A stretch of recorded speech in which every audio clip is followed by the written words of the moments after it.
In 2010 and 2011, the Worthing Village Heritage Project looked at the history of the old village of Worthing, going right back to Saxon times, and we interviewed some of the oldest residents around here whose memories didn't go back to Saxon times, but they did go back to the early 20th century. And then we thought, wouldn't it be nice to have a snapshot of this part of Worthing now, central Worthing, Old Village Worthing, today in 2020. So in this short film, you'll see interviews with people living here now, explaining why they live here, why they like living here, and what they hope for the future. And we hope you enjoy it.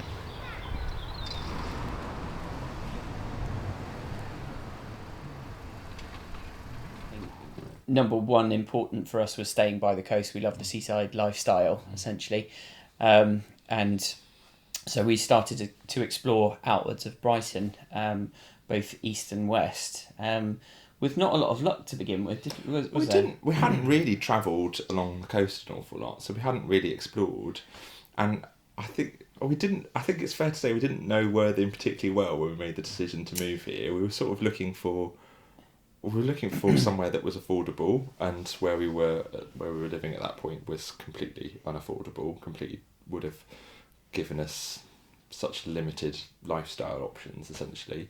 And we were looking for somewhere that was sort of not a million miles away from what we grew up with. So, having some open spaces, some parks near it. We knew, number one, we knew we wanted to have a family and we wanted to start that. So we were looking for, things that were going on around it. And we knew that there was a rowing club. We knew that there was, just down the street, we've got, brand new leisure centre and swimming pool and all those sorts of things, and parks all around us. And a sense of community. I think that was really important for us. So we were looking, along that sort of Shoreham Spit, Shoreham Island, or whatever you call it. We were looking in there for at one point, and then it just felt like great place to live, ticking a lot of boxes for us. But actually, Worthing had a huge sense of community. It felt like a town with its own character. It wasn't a suburb of Brighton or just a suburb without a centre. It felt like a proper place with its own flavours, which was really exciting for us too. But we didn't. All of that was sort of in our heads though, because we didn't actually know anybody who lived in Worthing. So we moved here with none of that knowledge sort of first hand. It was all very sort of strategic. Well, let's sort of chalk this up against this and let's work out all of these options. Yes. But so it did feel like a little bit of a risk, I think it'd be fair to say. But there was one very specific day that I'm thinking about where we drove over to Worthing, and in the car on the way home to Brighton at that point, it was, I think we had a conversation where we said, wow, we're moving to Worthing. Would not have expected that a few weeks ago. So I think it was as much of a surprise to us as it was to anyone else. I think we were really pleasantly surprised by what we found in Worthing, and it felt right for us. So we had a bit of a look at Brighton, but it wasn't really for us so much, was it? And What was it about Brighton that wasn't for you then? I suppose we weren't that attached to it. It's nice that it's a city. It's quite metropolitan. The university there, that's all great. But we hadn't spent that much time in it. It's also still quite expensive. We were kind of looking at a tiny little flat at the top of a, big block. And if we were thinking about having kids, we just thought that wouldn't be manageable. Somebody said, why don't you check out Shoreham? So we ended up moving to Shoreham because it seemed like as good a place as any to have a baby. So it was quite arbitrary in some ways. And then kind of fell in love with how easily we could access the downs and the sea. And then we discovered Worthing, really, and loved Worthing, actually. Early on, we didn't know that much about it. Obviously, had a bit of a reputation for being maybe stuck in the past or having an older population, but we really loved the fact that it's quite unpretentious in Worthing. It's quite real. There's a strong sense of community. So my mum moved here first, actually, to be close to us in Shoreham. And then over that time, we just, absolutely fell in love with it and decided to move here. But it was a big decision. It's very different from anywhere we've ever lived. Well, Han's a southwest girl. And so I think always thought, we met in Exeter, so I think we always thought, well, no, we didn't. You always thought that we would end up moving back to the southwest. And then in Kempton Town, I think Portslade was the furthest west I would let us look. And then finances, I don't even know why. Don't know what brought us to Worthing. This the house? slobbery in me, because I'm from around here, so I always thought that we would settle in Hove, or our beautiful flat in Kemp Town. But then something drew us here. I think it's wanting somewhere that we could base ourselves, because we wouldn't be going out as much because of Children. the offspring. I have to be near. Our compromise was we had to be near the city centre. Mm-hmm. So that's why we picked particularly this sort of area. We wanted to be near a nice park and a nice pub, wasn't it? Mm-hmm. But that I wanted to be near the hustle and bustle of a city centre, not city centre, but a town centre. Whereas you're not that bothered. No, I needed to be near the sea. I needed to be near the sea. That's always been one of my stipulations for anywhere we live. And then we didn't move here for quite a long time because it was the houses that drew us here. Thinking about it, and that if we weren't going to find a house that we fell for, we would have probably reconsidered. And thankfully we didn't, because the estate agent showed us one. We weren't meant to live in this house. We were meant to live 3 doors down. And then he said, "Oh, I've got this one on the market. It's a lot more money." And then we were like, "Why did we go and look at that house? We can't afford We it. can't afford it." And then realised the bank would lend us loads more money.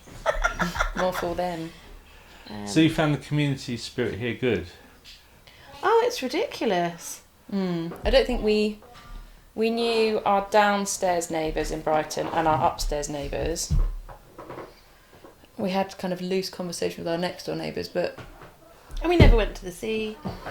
No. There's just, I mean, I don't know if that's also being a young family. I don't know.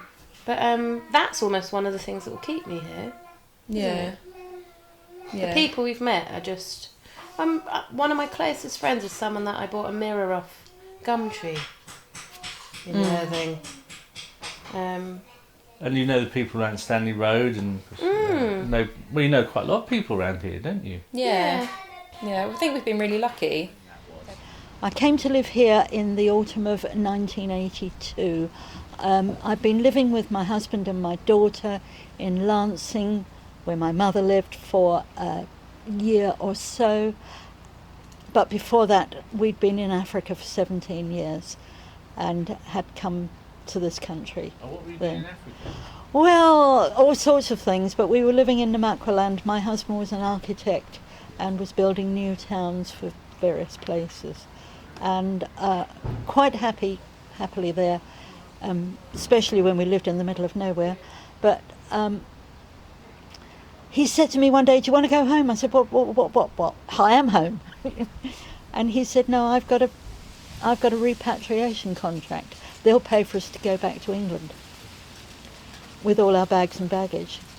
And I said, "Well, it would be rude to say no, wouldn't it?" So we came back, only temporary, you know, but I'm still here. We were recently married, and we got some money together for a deposit, and we were living in Brighton. Sorry, I should say we were living in Brighton at the time, and we were looking at Brighton, and nothing really caught our eye, to put it politely. And we just started looking further and further afield. And once we got to Shoreham, we thought, well, Shoreham, I guess we'll look at Worthing. And we came here for a few days, looking at houses, and kind of really started to like the feel of Worthing. We liked the community, and it was something that we didn't kind of get a sense of looking in the Southwick Portslade, Fishersgate, and we were kind of the more west we were going from Brighton, the more sort of disheartened we were beginning to feel, and we just and then it was really literally a case of we had this spell of time to find a property that we kind of thought we'd spend the autumn of that year trying to find a property, and we literally looked at the map, and for every one sort of very sort of terrible place that was for sale in Brighton, there were about 7 or 8 here. Nice places. Places to actually look at. So we had the time to look. We just thought well, there's literally nothing. There's nothing to actually look at in Brighton at the time. So we just came out here and began to view some places. And the more we came here, the more we enjoyed our visits and day outs here. Really, it's quite a nice story actually. I met Mr. Wonderful online, and he lived the opposite side of the M25 to me, and we basically looked at a map and pinpointed where we wanted to be, and he'd been doing kite surfing in Shoreham, and he said you'll love it, and we both wanted to move to the seaside, but I thought I'd have to wait till I'd retired, but we didn't, so we came and built our love nest down in Shoreham. And with that, I had to find a new workshop because my workshop was in Basingstoke, and it took over a year to find this building. And we were coming down, once a week, twice a week to look at properties. And eventually this came up, and it was way too big for me, but we took the punt and got it anyway. So.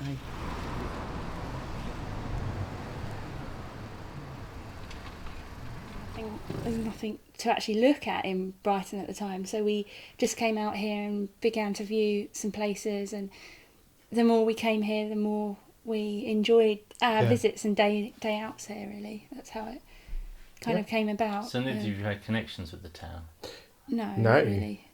No, we. I came here as a child on day trips, but not really.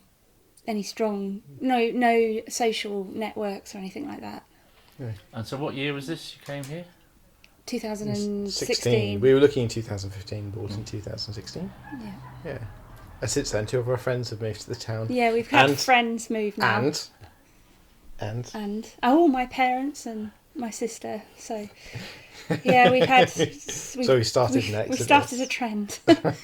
And is that because they've come over to visit you and, this is nice, yes. We'd like to live here? Yes, I think so. Yeah. So what is it? Can you sum up what it is about living here that is appealing? Well, for me, I think it's what Brighton was when I was growing up here. It's a sort of engaging seaside town with life as things, there's events happening. It's got a lovely promenade. It's got the Downs not too far away, but it hasn't quite got noisiness and the kind of. I think Brighton has become greedy in its tourism and visitors, and so it really caters for the local community. It doesn't. Worthing caters more for the community, whereas Brighton's catering to the tourists. For the visitors. So we wanted to live somewhere that was quite settled and humble, and I think that's how I would describe it. But, so how does living here compare to where you were living in Brighton in terms of neighbourliness, community, that type of thing? Oh, we didn't know any of our neighbours in Brighton. We lived there for 5 years. Well, we knew our immediate. We lived in a flat. Four flats up, and we were the third one up, and so we knew our immediate sort of neighbours either side, but we didn't know anyone above in the other houses. And below. Yeah, we didn't know anybody in the other houses. Yeah, but we had a stronger network of friends, locally from our 20s, I suppose. Yeah. For many years before, where we wouldn't even have known our neighbours' names, and as soon as we moved here, we were sort of welcomed with open arms by a whole street worth of people. They all wanted. I think we found it quite invasive to begin with. We weren't used to people wanting to know who we are or anything about us, and then suddenly there's friendly people coming round with, I baked this cake, and here you go, have some, that sort of thing, and that actually went a long way for us to make it feel like home. Yeah, definitely. And then because it's relatively small town, going into we did really well for little independent shops and what have you here. Going in there, speaking to people, seeing the same people again who recognise you, and it's I think that's been really lovely. So as an example of that, like drinking is coming out as a big theme here. It's slightly embarrassing, but there's a lovely little beer shop that's opened up down the end of the street here. Yeah. And actually, that being, an independent place where it's the same people who live and work in this area work there, not somebody who's the profits disappearing off to some other investor somewhere else. I guess. So we had a bit of a look at Brighton, but it wasn't really for us so much, was it? And What was it about Brighton that wasn't for you then? I suppose we weren't that attached to it. It's nice that it's a city. It's quite metropolitan. The university there, that's all great, but we hadn't spent that much time in it. It's also still quite expensive. We were kind of looking at a tiny little flat at the top of a big block, and if we were thinking about having kids, we just thought that wouldn't be manageable. Somebody said, "Oh, why don't you check out Shoreham?" So we ended up moving to Shoreham because it seemed like as good a place as any to have a baby. So it was quite arbitrary in some ways, and then kind of fell in love with how easily we could access the Downs and the sea. And then we discovered Worthing really and loved Worthing. Brighton and Hove was just really unfriendly. Especially moving from the southwest, I think I expected people to still say hi. And they Nobody don't. does. Nobody does at all. And do you think that's because there's a high turnover of people over there, or are they just up themselves, or what is it? I've got no idea. I don't know. It's a bit more like London. I would say it's sort of. You can find one more red block. Oh, so I think my experience of Brighton before I moved there was Pride, which was just everybody's very happy and loving and open and friendly. So I think in my, like the back of my mind, that's what I thought moving to Brighton would be like. I think it would be just open and happy and friendly all the time. And actually everyone is very insular and kind of almost kind of blinkered to their own kind of path and their own objectives, and other people everyone's just too busy. It feels like everyone's too busy and too focused on themselves. It doesn't feel like there is much of a community. Well, it didn't feel like there was much of a community for us when we were there. I can't put my finger on it. And what's it feel like here then? I feel like we've just the plethora of people that we've met is just. I think it feels expansive, and it also I think it feels like just slower, and I don't mean that in a negative way. I just mean that people seem to have time to say hello or chat over the fence. Yeah. Okay. I was working in Worthing at what became Aviva, it was London and Edinburgh then, and I was living in Brighton, so I was travelling in and out every day, and then I started socialising more in Worthing and thought, I think I might move over there. But all my friends said, no, don't do that, can't leave Brighton. But I found this house and fell in love with it, and that was how it came about. And what year was that? 1997. 1997. Mm-hmm. And what are your feelings about the difference between living here and living in Brighton? Well, at the time, I missed it because I had been doing quite a lot of socialising in Brighton, and I did miss that sort of aspect of it. Now I'm that much older, but also I think Worthing's improved from a social aspect, and it feels a bit of a younger place, even though I'm older.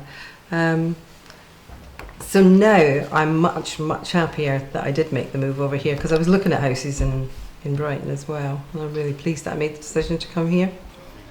Worthing it's had its ups and its downs. When I was a kid there wasn't a lot to do, but now I'd say it seems to be kind of quite up and coming. I don't know if that's me maturing. We bucked the trend though, didn't we, of our Brighton friends? We came first and then others have followed, wow, it's really nice. And now actually when I go back to Brighton I think it's horrible because it's so dirty and noisy and just full of hordes of people, and Worthing's got all the lovely bits of the seaside, the architecture, the seafront, the South Downs, without any of the horribleness of Brighton. I think it's perfect here. Yeah, that was going to be my next question. What was the contrast between Brighton and here? Well, to start with, I hated it, I'll be honest. I had bright red, like pillar box red hair, and I'd walk along the street in Goring. We lived with his parents for a while, and all the curtains would twitch. And I joined a running club, and nobody spoke to me for 6 weeks. Like one woman that was running it spoke to me, and everyone else was like, oh my God, what's that? I felt like an alien had landed in 2009. But as time's gone on, and I think Worthing's got a bit more less beige, a bit more varied, and some other more interesting characters have moved here. So now I absolutely love it, and I wouldn't move back to Brighton if you paid me. No way, I love it here. And you feel the same? Yeah, I mean, obviously, I've got a lot of connections here. I've got friends and kind of family, extended family, so I have real roots down here as well. Although it was kind of nice to kind of stay in Brighton for a little bit more hustle and bustle. It wouldn't be something that I would look to try and do for a significantly long period of time. But I think for me, for yourself, it was more about kind of trying to kind of have the quieter kind of aspect. And also we got married, didn't we? And we wanted a house, and at the time we thought we were going to start a family, so moving here made sense to be nearer his parents and be able to get more property for our money, didn't it? And somewhere a bit quieter. Yeah.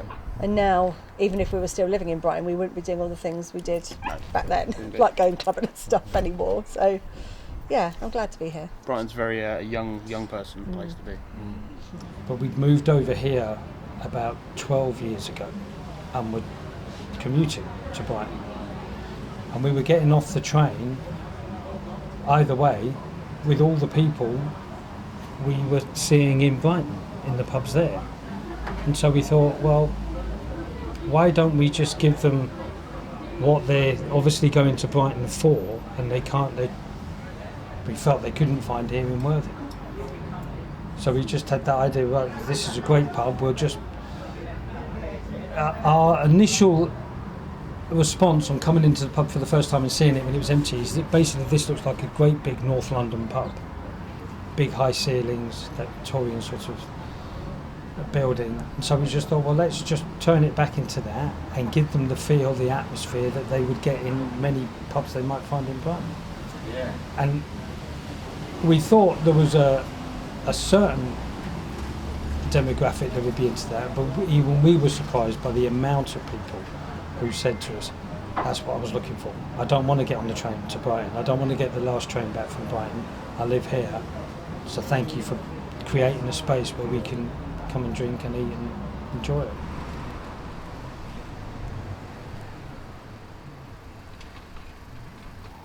Perfect.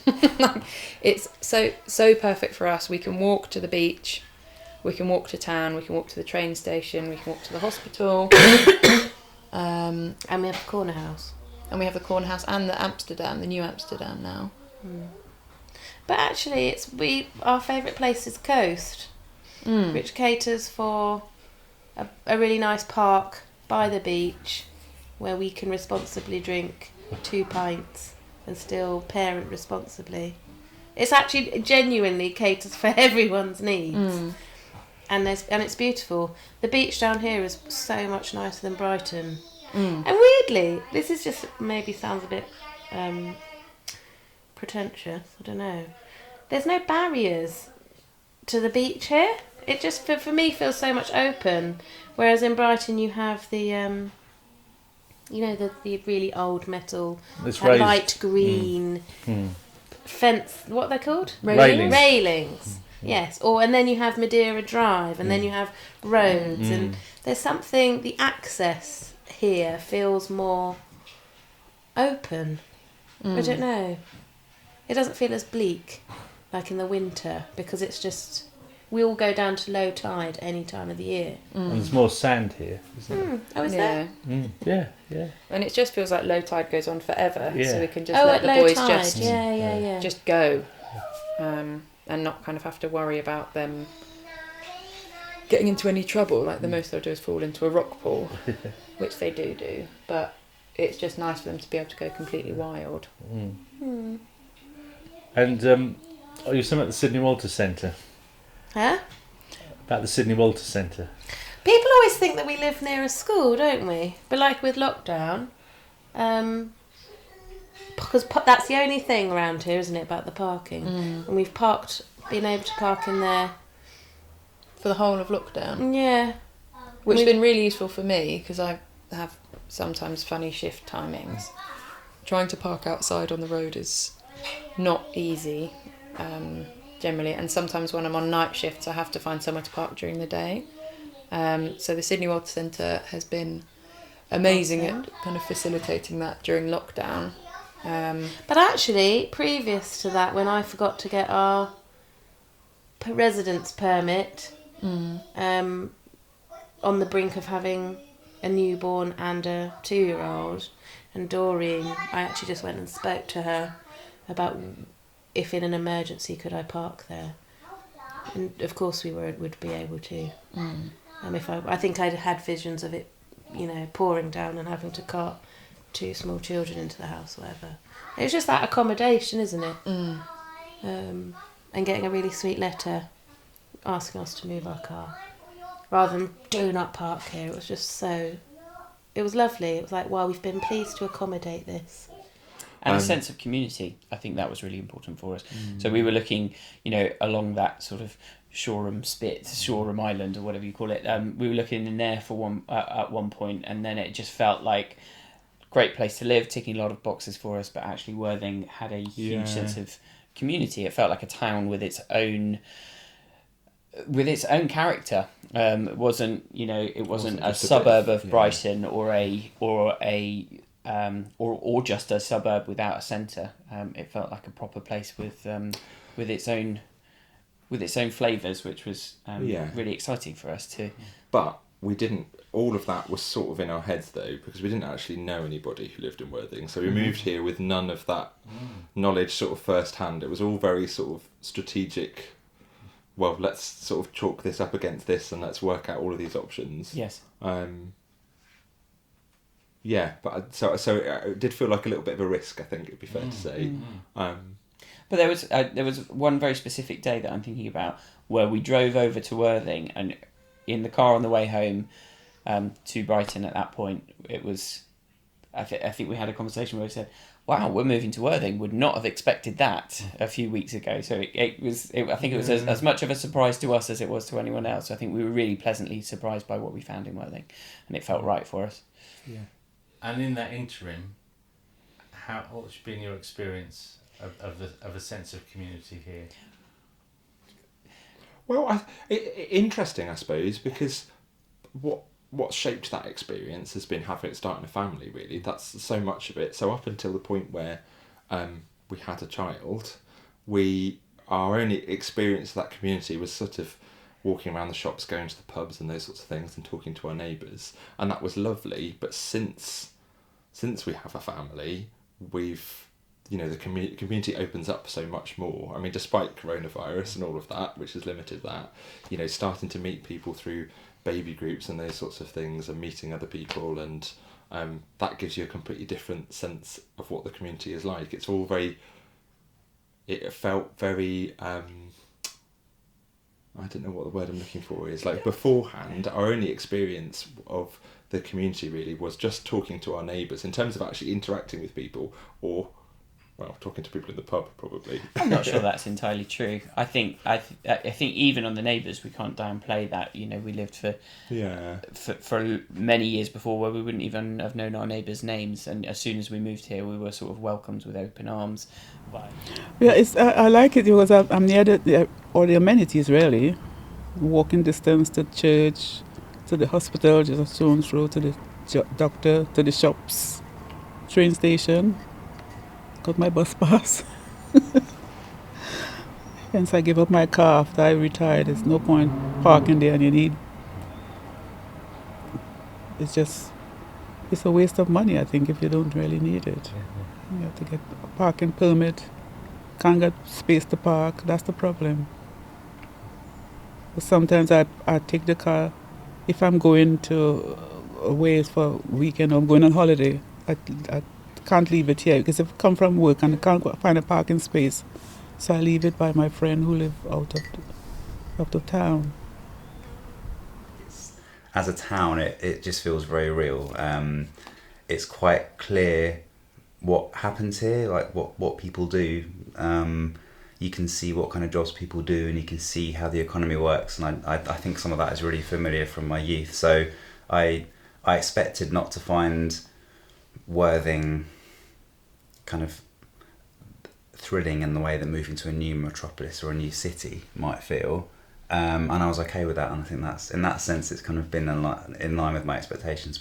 I've not really lived in a kind of medium-sized town before. You can cycle everywhere in Worthing and in Ada, and I work locally as well, so that's important for me. But in terms of was it what we expected it to be, I would say for me, yes, and probably more, but it's taken me a bit of time to find the people that I want to connect with and the places that I like going. And it feels like Worthing's changing quite a lot as well. And there's a kind of, you know, in some ways there's conflict in my mind about that, particularly being somebody who's moved in here and the whole kind of, we were priced out of London, we're probably pricing people out of Worthing. That's really difficult, and you know, that's some kind of ethical conflict for us. But we're here, you know, we're raising our family here, we love it here, we're definitely part of the community and part of making interesting and exciting things happen in Worthing, which they definitely are, although obviously COVID has thrown a spanner in the works with some of that. But in terms of accessing shops and the kind of honesty that you talked about, you know, lots of useful shops in Worthing. They might not be very glamorous, but they're what you need as a family. We've got lovely attractions here that people come to see. Again, quite honest. It's not, you know, the best stuff you're ever going to see in the whole world, but it's good fun and it's family friendly, and we've got lovely beaches that we can enjoy. You know, people say that when they come and see us in Worthing, it's like, wow, you don't need to go on a summer holiday, you've got everything you need here. And I think we do feel that way, which makes me feel like a proper Worthingite. I don't know if that's the right word, because I know that's what people that have lived here for a long time value, and sort of, you know, they say, oh, it's the best kept secret in West Sussex. But I think, yeah, I mean, we're still settling in really, but definitely it's been what we wanted it to be and more. It's a good area to live in. It's close to the town. They talk these days about 10-minute towns, you know, how you need to have everything just so. Well, living in Upper High Street, that's it, you know. Hospital, Connaught Theatre, beach, schools, everything is within very easy distance. And I just hope it stays this way. I'm not wanting to keep Worthing has to develop, Worthing has to grow, but central Worthing like this, I think the most I'd like to see change would be 20 miles an hour going down the streets. A central thing for that would be a good idea. There was talk about it once, but they wanted it for the whole of Worthing. Well, you can't do the whole of Worthing at 20 miles an hour, but I think they're sort of specific streets, and this one will be a good one because we do get cars shooting down here. What's the big difference here? Everybody's got double glazing now. But it's a good place to be, I think. I only ever thought it was temporary. But I seem to be here for good and all now. I just kind of got a... You like the supermarket shop. I like the supermarket, so I can go and buy food and I can go and cook things. But I also I like this street even compared to streets, you know, just 2 or 3 up or down. As soon as I came here, it's got a good mixture of being close to the heart of everything, and being while quiet it's still quiet, and you know, which is, I think, something I really feel very difficult to get in Brighton. A lot of other places. It's sort of residential, and yet it is town centre, really, isn't it? Yeah. Yes. And I think there's a nice mix of different, different aged people and different sort of. You've got people on their own. You've got young families, and you've got families with older children, and you've got a nice. I think you've got a nice mix of people, so it's got that kind of, you know, good sort of. It's not like, I think in Brighton you had a lot of renters and a lot of. So I think there's a lot of homeowners here as well, which I think people look, and that was one thing that really struck me actually when we moved here, was how well and people look after their properties and their gardens, and everything is well kept. Not, immaculate. That's East Preston. It's not Stanford. But it's got a nice, comfortable feel to it. It hasn't got a neglected, studenty. Not that that's a bad thing, but it hasn't got that kind of rental properties that have just been neglected feel about it, which is sort of where we were. And with probably very high turnover of residents, so no one's there for more than a year or so. Yes. And I think another thing that struck us when we first moved here was just how quiet it is. It's just so quiet. Because we were living right near Madeira Drive. Yeah, the Is main it- or is it Marine Mid-Marine Parade, Drive? the Marine Parade, that's it. A259 along Brighton seafront. So it was just so loud, and I don't even know how we slept through it now. But we moved here, and it was like, goodness, there's no sound. Maybe you get the odd You get person, the occasional drunks and shouting. yeah, but Yes. that's kind of comforting. But It's that's like, you know. well, yeah, but so- that's like for me. It feels like once a month, maybe. Yeah. Rather than Brighton, which is where we were in Brighton, it was most nights. And I still think it's got a bit of an edge to it here. It's still got that. There's still a little bit of an edge, but I quite like Yeah. that. You know, it's a bit rough around the edges. You know, but that's something that I quite like about it. It's you can feel like you can be yourself here. Yeah. There's not kind of a feeling of snobbery or like immaculateness. Worthing is it has been a fantastic town to bring children up in, because it well, certainly when we moved it was, and it's still very quiet compared to a lot of places.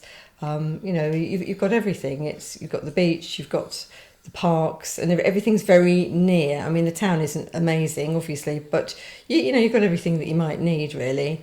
So it's been a great place. Considering, I mean, Toby was from Oxford, I was from Brighton, and we ended up in Worthing, and most of our family have too. So kind of there's got to be something good for it, isn't there? Really. Yeah. No hills is a No hills. Oh yeah, that's pleasing even element better. to it. Which is one of the reasons my dad would never move to Worthing, because there were no hills, and he wanted hills. I think it's a fantastic community in Worthing.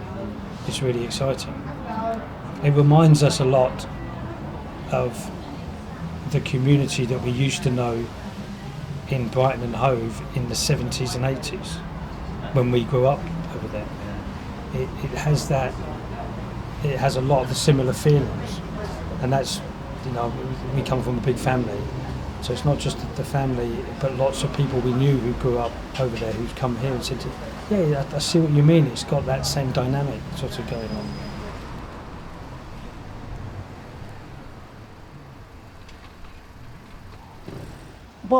This street was fine, it is as it is, except that we've lost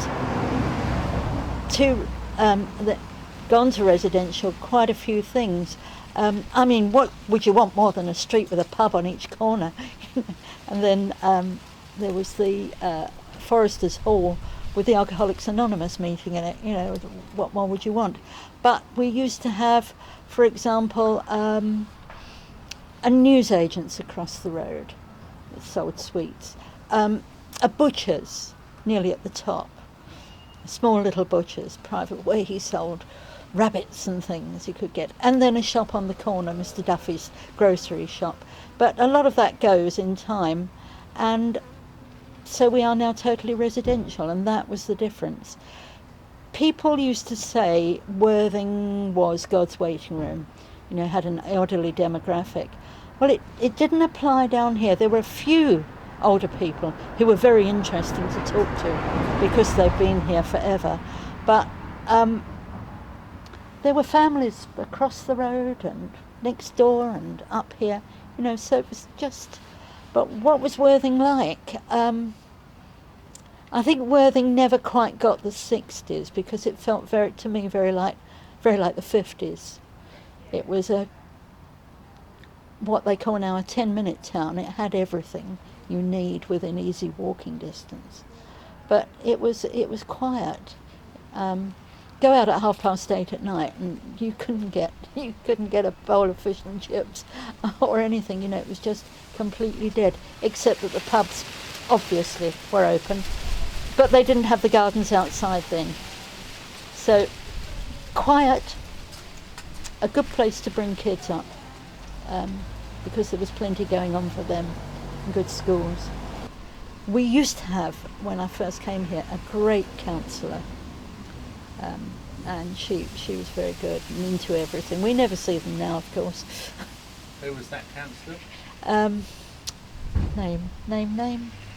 Now, Pat Lipscomb was always out and about. Everybody knew Pat Lipscomb. She knew everybody here in the street. You know, so, but now I don't know. I don't see them. And you always had. As we had the free newspaper that came through the door, we also had things from the various political parties. So you had a rough idea what everybody wanted or didn't want in the street. We've got a green line down the middle of the road here, outside. Actually, do you remember we had the pavement was really quite wide and it was bricked like the one in Farncombe Road. It was a really beautiful pavement. So that's one of the things I always think of, how that's changed. And it wasn't one way then either, was it? No, it was two way. Yeah. What about the type of person that's living here, their age, where they're from? It's sort of gradually gentrified a little bit. I mean, looking at us, you'd find that difficult to believe, but it's actually true. And, you know, there's sort of more middle class people than not now. And just in your side of the road here, yeah, is it a different demographic? Well, Adrian next door, AD moved there, I think probably about 3 or 4 years before we did. His dad worked for Snowins, and he bought that one. Sheila on the corner was there before we were here. The scrapyard up opposite Kennard's the scrapyard. Yeah. But I think everybody else is new now. Or, you know, several people have been and gone, I guess. Yeah. But I think we're the ones that. So I think probably Sheila was there first, then AD, then us, and we're the ones that have remained. There were 2 flats. There's 2 flats in the house next to Sheila, and I think most of them have remained houses, because I think the one next to Adrian was always flats, wasn't it, or was it one house? No, it was one house. So that turned into flats. It was an old man that used to sit in the window downstairs. I remember him, and all the others were family houses, and they've remained family houses. Across the other side, some of those have changed into multiple occupancy. A few of them have changed into multiple occupancy, yeah. I got to know people in Worthing, and I liked some bits of Worthing. You know, it's still quite a nice seaside town, and yeah, I felt fairly comfortable, and it was convenient, let me say, and it was cheaper. Well, as to say, I bought my house in 1984. That's when I came back again. And I bought that house for £27,500, I think it was, which was a real stretch, a mega stretch. So I had to have lodgers and what have you to pay for it. But it was cheaper, affordable, and I was just down the road from work, and I could get on a train just down the road, get on the central station, 2 stops up, get off the train. I was at work, boom. So it was convenient, but I liked the area as well. It was sort of a little villagey thing, if you like, and I like the houses, especially the ones down in Stanley Road. You know, there's something unique about that terrace. So yeah, and I still like the area. And in the time you've lived there, has the demographic changed? Totally. Oh, right, tell us about what changed. I can remember sort of when I moved there, I was 30, but there were a lot of people that were obviously older than me, but a lot of people were, you know, very old. They were pensioners, and there's not that many of them anymore. So they've moved, they've died out literally, and the demographic has become younger and younger. More families now, which is great. So it seems to be a sort of a shift. I think I would say it was the Brighton effect. People sort of moved from Brighton to here. It's, you know, just too expensive living there, bringing up kids, if you like, and wanted that sort of character, and are still in the seaside town. So I think that sort of brought the age ranges down, and it's improved the properties, I think, really. So people want to sort of make improvements, and there seems to be the money to do it. I'm not sure on the when I moved in, there was an awful lot of money. Maybe interest in this particular area to sort of do things up, but it gradually got going. So in the age of DIY, I think sort of starting to get going in about 1984, and the likes of sort of predecessor and B&Q were just starting up, and I think it's all sort of started since then. A lot of young people now sort of like spend a lot of time doing up old houses which got a bit of character, rather than sort of out there in the suburbs. From my point of view, there's an awful lot of complete characterless housing stock. This place is all of these have got character. Yeah, and the thing that strikes about Stanley Road today is how colourful they are. They're all painted different colours. Was that like that back then in '84? No, I don't recall. I'm not saying my memory is faultless by any means, but it wasn't for a while until, I don't know when really, but sort of people started experimenting with sort of reasonably bright yellows and pinks and blues, and they seemed to be sort of following an Irish model. I remember going to Ireland and seeing some really gaily painted houses. So it was a bit dowdy, and I think that probably reflects the demographic of the time, I think.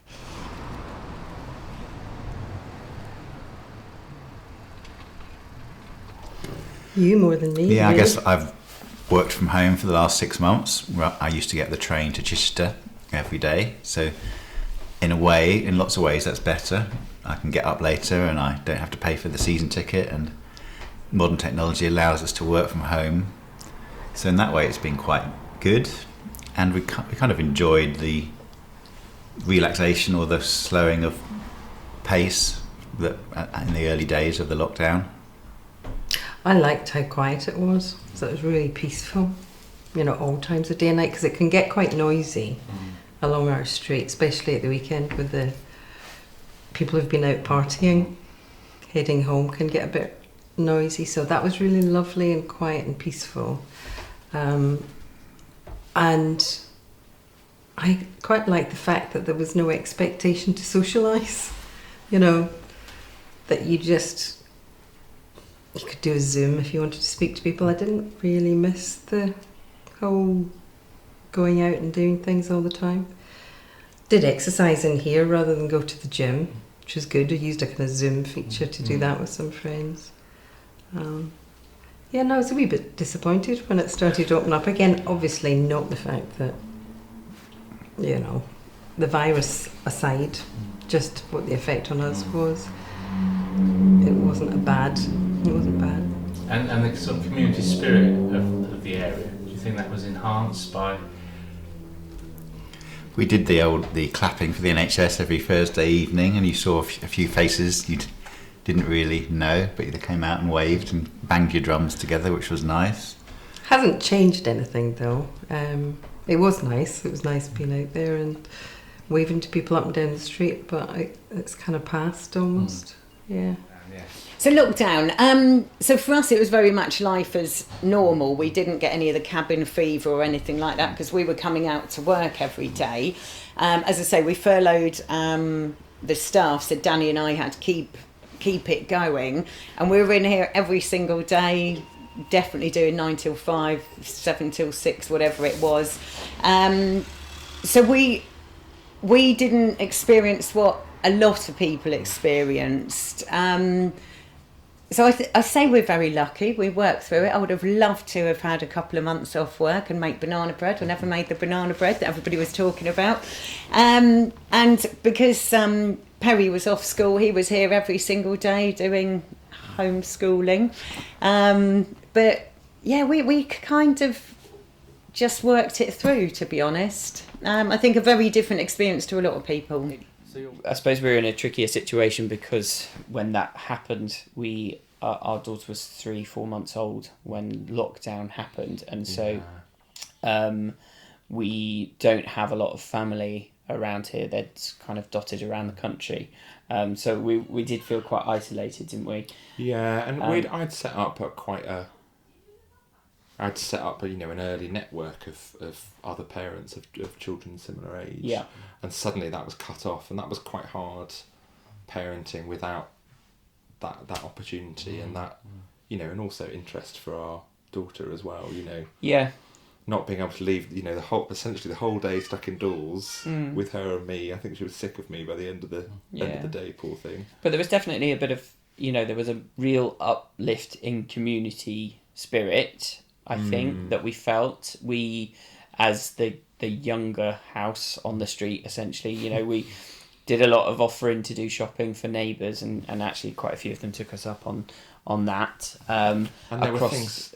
Go on, sorry, you were about to say it. Yeah, across the road, a very sociable neighbour of ours set up all sorts of quizzes on various evenings where we all, you know, went out with our garden chairs and sat dotted around the street to do various different different things, which is fantastic. You know, we knew a lot of our neighbours before that happened, but we certainly got to know them better and some new ones as well. So yeah, I think that has, obviously we're not doing that sort of thing anymore, but it does feel like I know who you've made those connections. We've made those connections. Yeah, absolutely. We know who everyone is now. Yeah, it's nice. Yeah. And knowing as well, it's interesting. If you like, had we met them all individually and separately, I think we'd have a different relationship with the street. But knowing that we all came out and we all met each other at the same time, we all had that shared experience together, does make it feel different. Knowing that that person next door knows everybody else as well, and you can kind of have a conversation about everybody together in the street together is quite nice. Yeah. And then of course there's that whole thing of hardly any traffic. Yeah. Which was so lovely. It was so really lovely. And now it just seems... it's all gone back to normal. Yeah. Well, I had lots of support from my neighbour. That's good. Yes. It was all right. When I felt very ill one time, I thought I had it, so I didn't ring up for a test, but they said it was negative. And I if I go to the shops or go out anywhere, I just go and I'm in. I don't go out much as I used to. But I suppose most people don't now, do they? But I do miss like you meeting your friends. I always did lunch with friends and go to the cinema, the theatre. But are you going out more now than you were? No. No, still. Yeah. Is that to sort of shield yourself from? Yes, and I just can't meet up much as we used to. You know, had lunch. I had a couple of friends. We had lunch once a month, and then other friends we go for coffee. We go shopping, go to the theatre, meet up with a church group. Once. Which church is that? St. Charles in East Worthing, or St. Mary. Oh, the Catholic church. Yes. It hasn't really impacted me very much, I would say, because I've just been working as normal. And my work hasn't been affected because I haven't had more patients than normal. So I would say it hasn't really impacted me personally. I really hope it continues beyond lockdown. Because there were a couple of... I became part of this Save Our Sanity WhatsApp group, which was basically loads of cooped up parents. Although thankfully we had the nice weather. But we would do like little balloon shows, bubble shows on top of our shed to entertain the surrounding children, and that was a really nice thing to bring people together. And then sharing tips and stuff, and doing chalk assault courses. We did a chalk. I had a couple of gins and got a bit carried away, and did a chalk assault course from our front door all the way around the corner to Stanley Road, and then that became a conversation starter with people walking past, didn't it? Yeah. It was really nice, and then people would add to it, or tell us what bits they liked and didn't like. That was really nice. And then we started singing. And people every Thursday. Huh? Clapping. Oh yeah. You got quite embarrassed by that though, didn't you? I didn't get embarrassed. I just felt.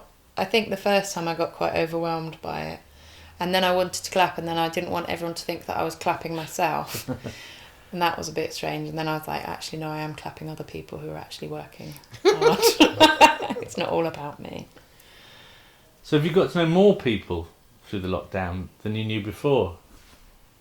I think or so. better? I think we've got to know people better, certainly. I have. There's been that it's a camaraderie, particularly with other parents, I think. And it's been a bit of a leveller, I think, because no one's done it before, so no one's better at it than anybody else. It's everyone's kind of winging it and just doing the best they can. So I think that's nice. Not a lot. When you're retired, every day is Saturday anyway. You know, what you do is what you do, and when the weather's a bit rough, I'm inclined, I don't like having vaccinations, so the flu jab is not for me. So I'm inclined sort of what I call in the snotty season, in the sort of January to April. I'm inclined to stay away from, say, like the bus into Brighton and things like that, just in case I catch something. I've been affected in as much as my art class closes and this closes and that closes. But, we just got to get on with it. You know, just got to get on with it. I don't know anybody who's had COVID. I hope it stays that way.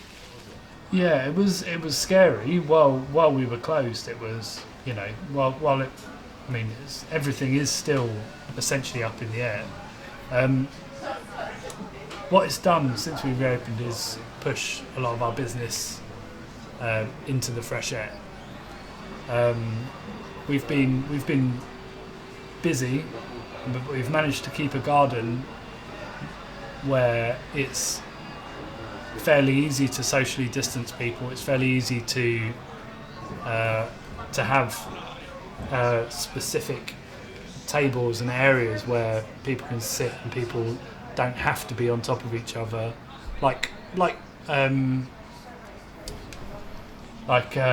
say in the lanes in Brighton, for example, the pubs in there that have no outdoor space. I don't know how somewhere like that can continue with social distancing, because their bread and butter is having people shoulder to shoulder, you know, shoulder to shoulder and singing along, and you know, all of that sort of thing. And it's like, and I love that atmosphere in a pub, but it's really good to have a garden space where we can still have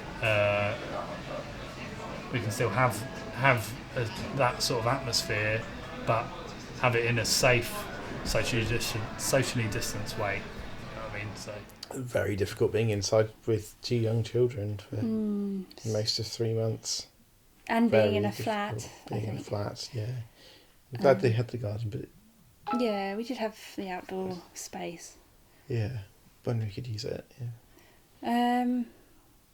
I think it was just very confining and it really did just feel like the walls were closing in on us, and certainly initially, and we had to take the kids out. We did our exercise, but we took our sort of double buggy everywhere and anywhere, and we found Anywhere we a could bridle do. path on the OS map, and we bloody-mindedly took that buggy down that path and just explored places and tried to make the most of the situation. But I think like everybody, it was just that frustrating feeling of when is it going to end?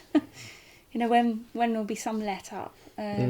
Not, you know, it was a whole combination of closures and restrictions that we found. Yeah. If we'd just been allowed to go on the swing park, that would have made it a huge, relief. Or if we'd just been allowed to visit our family, that would have been a huge relief. So it was just really small things that we desperately needed, but we just kept going, didn't we? Yeah, it was particularly hard on Scott, I think, because he'd started nursery school just 3 weeks earlier, I think, and he was just acclimatising to it when, of course, we had to pull him out of it, which was a real shame for him. You So know. is that reopening now? Oh, That's yes. reopened. Oh, Yeah, has it it? reopened in June. Yeah. Yeah. And did he get back into it quite quickly? Quite easily, but He was a bit unsettled for the first week or so, I think. But very for the first week, and then when it closed again because of another scare for 2 weeks, then he got really upset that he wasn't. Yeah, he going wanted back. to His go back. He wanted to go back, and he didn't always say it, but his behaviour changed completely. 3-year-old. So when's he go to proper school then? Next September. Yeah, so we haven't even started to look at schools or anything. So that's our next thing that we're going to have to think about, I suppose. Yeah. But yeah. And during the lockdown, did you think neighbourliness increased or decreased or Oh, increased. Yeah, definitely. Yeah, definitely. Yeah.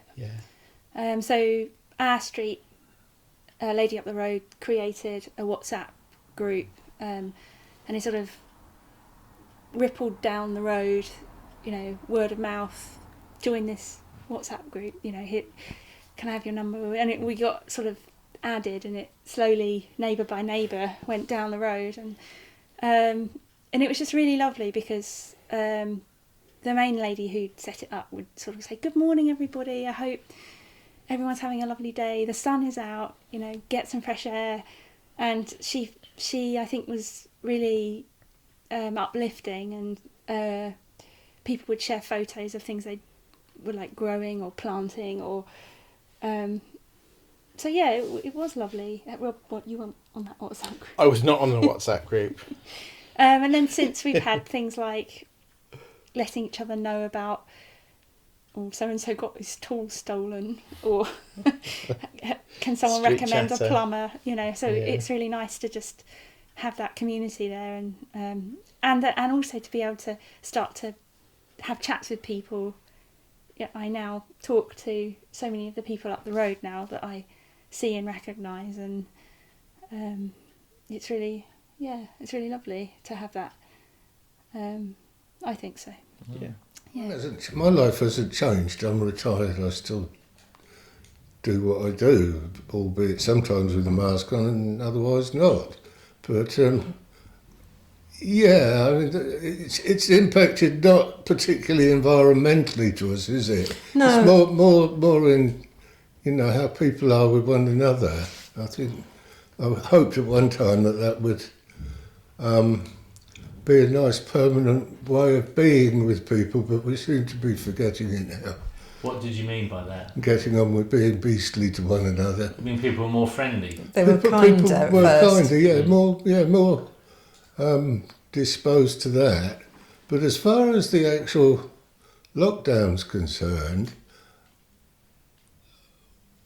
it was a big pain not being able to see the family, or come in like that. Though, the obverse of that particular coin obviously is it'd be a bigger bind if you died. So, but having said that, we did see them every day because they walk past every day. So we actually saw Sophie and the kids. Because I mean, they go on a divert on their way to school, don't they, to give us a wave sometimes. Yeah. But I was working from home, so. So you haven't got back to the school next week then? Yeah, I was back after half term when the year sixes came back in. Yeah. Then the more staff the better, but prior to that it was sort of minimal staff, but I was working from home, so I was doing more hours probably at home then than I did at school, because working from home, it turns out, is actually quite stressful, because you're always worried that somebody, there's something on the computer that you need to deal with straight away. But so. Yeah, there wasn't a particular demarcation line of, right, I'm packing my stuff up and going home. No, that was a worry. You're already at home, therefore, yeah, the edges got a little bit more blurred, or a lot more blurred. Definitely, actually. yeah. So it was a relief to get back into school. Yeah. No, I mean, during lockdown, obviously, a lot of our communication with everyone's gone digital. We're just trying to make sure that we're obviously remaining in the house, and we're not relevant to go out and stuff like that. So we've continued a lot of like our conversations. People we would have seen in person have now been purely online video chat and Zoom calls and such. So yeah, it's kind of everyone's kind of that community spirit. As much as we are here for other people, it's kind of very much everyone's kind of relying on themselves and their direct family more than not. Did you have the people turning out for the Thursday evenings? Yeah. for the Yeah. hospital? Clap for carers. Yeah, Yeah. lots of people, and that street actually, Newlands Road. Yeah. Yeah, so obviously being so close to Worthing Hospital, we like the idea that they could hear it from the hospital themselves. And lots so, of people put the rainbows in the windows, didn't yeah, they? supporting NHS. Yeah. It's Well, bit of a trial. How's it changed what you do in your life? Wildlife are much more restricted now. Those things that most of the things that we did with other people, groups of other people, things we like to do, like folk singing or just going down the pub with groups of people and that sort of thing, are currently really effectively off the table. So it's restricted our lives very much so, you know. So you just have to make do with your own entertainment and annoying each other constantly, you know. So life becomes a little bit more insular, really. Yeah. So it is a bit hard work. Yeah. So. Has it created more neighbourliness or less? Certainly, I think it has. And it certainly was the case, I think, in the early period, I think, you know. When things were quieter, somehow or other, the lack of traffic, lack of people going anywhere, sort of brought a concentration, if you like, and appreciation of what you've got around you. And you'd be out socially distanced, but you see people and you'd hail them. And there was that, you know, the Thursday evening at 8 o'clock when you come out and you clap and bang a pot or what have you, and for the NHS. That was a nice sort of coming together things. Quite well supported down your Very good. Yeah, it was. Yeah, it was great. And you see some of the people in Newlands Road, which you never mix with, you know, and they're banging their gongs and whatever, you know. So you're waved down the road to them as well. So, yeah, there was this. There was definitely a sort of some sort of bond, you know. We're all in this together. And the fact, I think, that traffic, it was all quieter. Somehow you just felt that was the more relaxing bit. You know? I love that. And I like,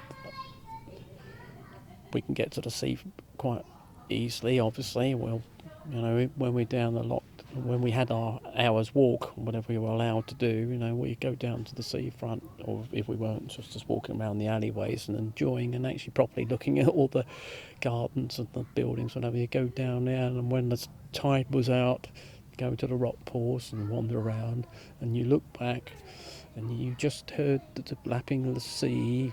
You didn't hear any traffic. It was just beautiful. There was no contrails of planes. There's no planes coming over, and the visibility, you know, I don't know, it's a sort of I'm just, you know, trying to imagine it, but the visibility, you know, in terms of no pollution, you know, it was that you could see Brighton and what have you so crisply, and yeah, I look fondly at that.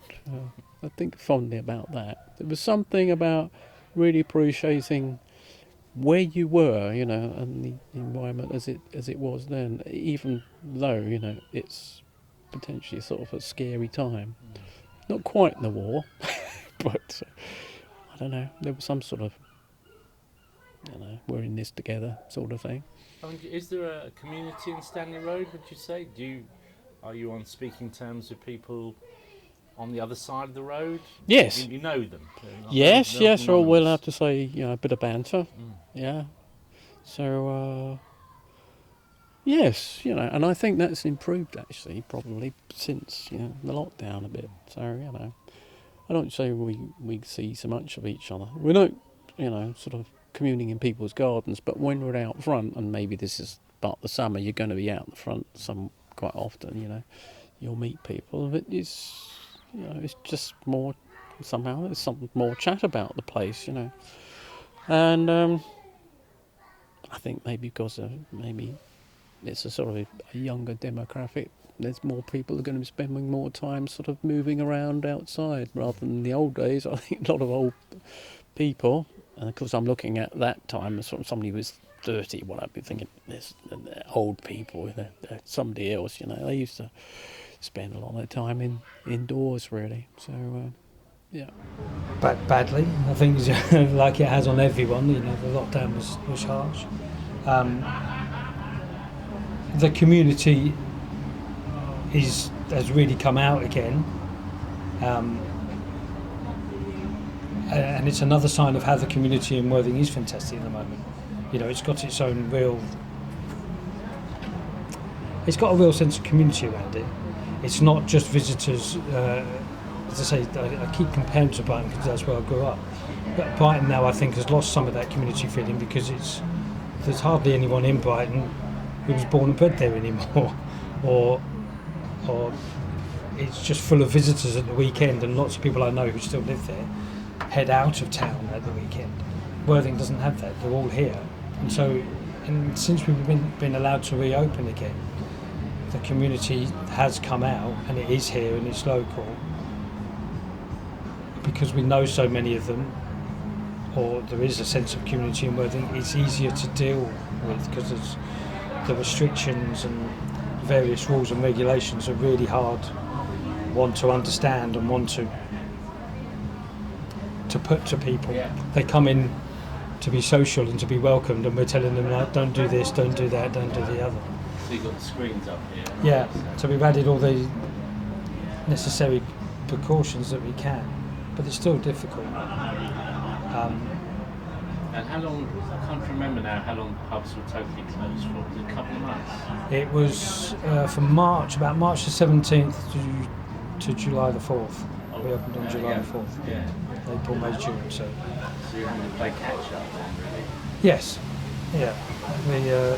We took advantage to do lots of renovation and redecorating and things like that.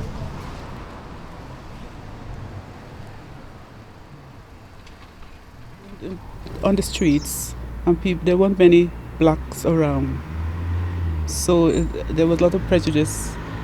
But I'm used to the prejudice, so I didn't take much notice. I just give the appropriate response to how I feel at the time. And how did that prejudice manifest itself? Well,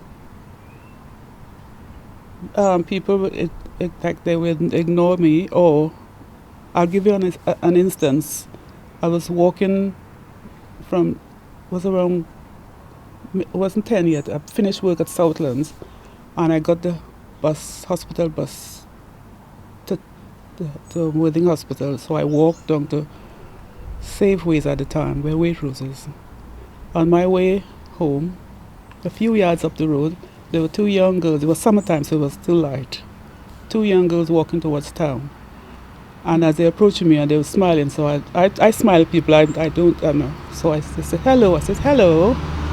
And one of them said, where are you from? And I said, and they said, get back to your effing country, your effing wog. So that really upset me, unnerved me. And for a while, I wouldn't go out in the evening on my own. And all the more shocking for it coming from young people. Yeah, they were so pleasant to start with. Hello. You know, anyway. Has that improved? Is it less? Yes, I think now? so. Yes, I haven't noticed much of it. Or I go to the shops before, but now I suppose I'm used to and most people, the shops I go, the regular, they know me. So that hello Ellie. So everywhere I go with my friends now, and people talk and they say, how do you know all these people? Because I'm sort of. I talk to strangers, and some of my friends have said, do you know that? I've said, no, I just talk to people. And when you moved here, were there still, I believe there was a shop at that end of Upper High Street, near to where the Hollies is. Was that shop there when you came? No, it was a shop. The butchers were down by the funeral parlour there. The butchers was there, wasn't it? Yeah. And did you use those shops when they were here? No, I didn't use I didn't go to butchers. I just go to the supermarket.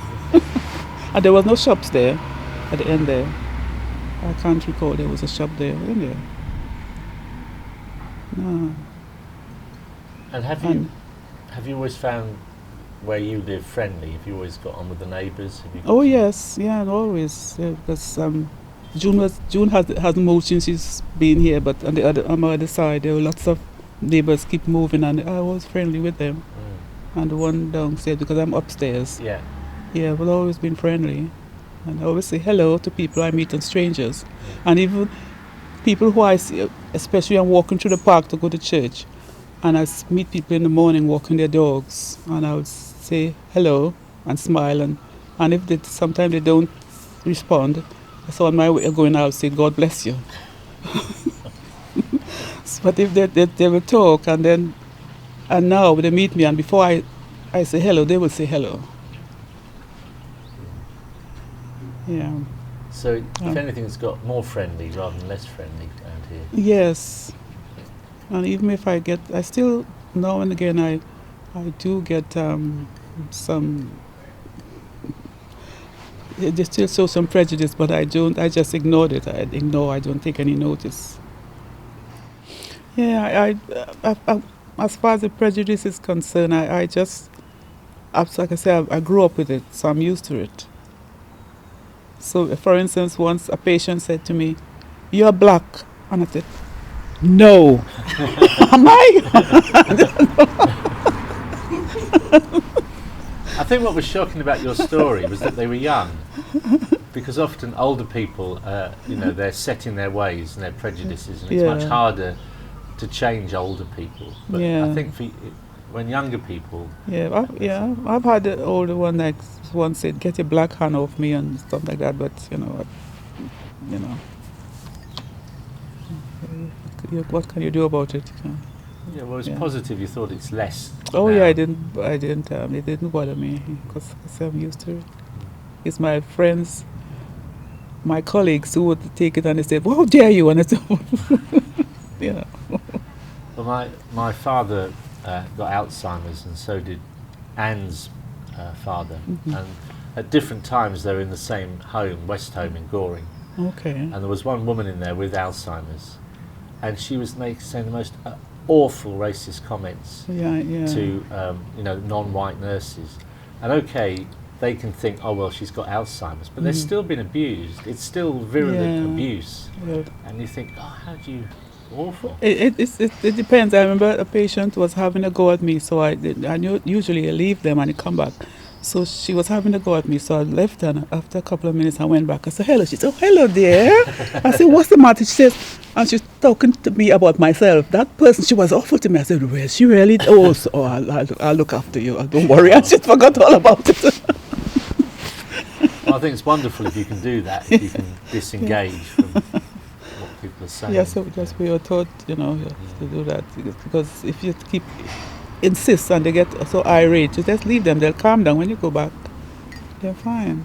And then coming up, there was the little newsagent shop, which was run by a Ugandan Asian family. But they went after a while because they were national fronted one night, in the middle of the night. Tell us about that incident. What happened? Well, I heard a noise. It would have been mid-80s, 85 maybe. And when I got up and looked out the window, and I saw these young men running down the road and throwing paint all over them and daubing NF and everything on the shop front, which was very sad. And I felt dreadful because I didn't feel able to report who I thought I'd seen doing it, because I was scared they'd start on me next. You never know with people. But we had another incident of that up at on Newlands Road, where the cobblers used to be, and there was an Asian family living upstairs, and they had the same problem. So it happens. And were these young men who were doing this? Young men, local, recognisable. Are they still in the area, or have they gone? I don't know, but they were actually picked up by the police for it, so I could sort of breathe out and know that my cowardice didn't matter too much, Yeah. Definitely, and we've made efforts to try and sort of integrate with these communities around us. You know, Richard's now a governor at a primary school near here, and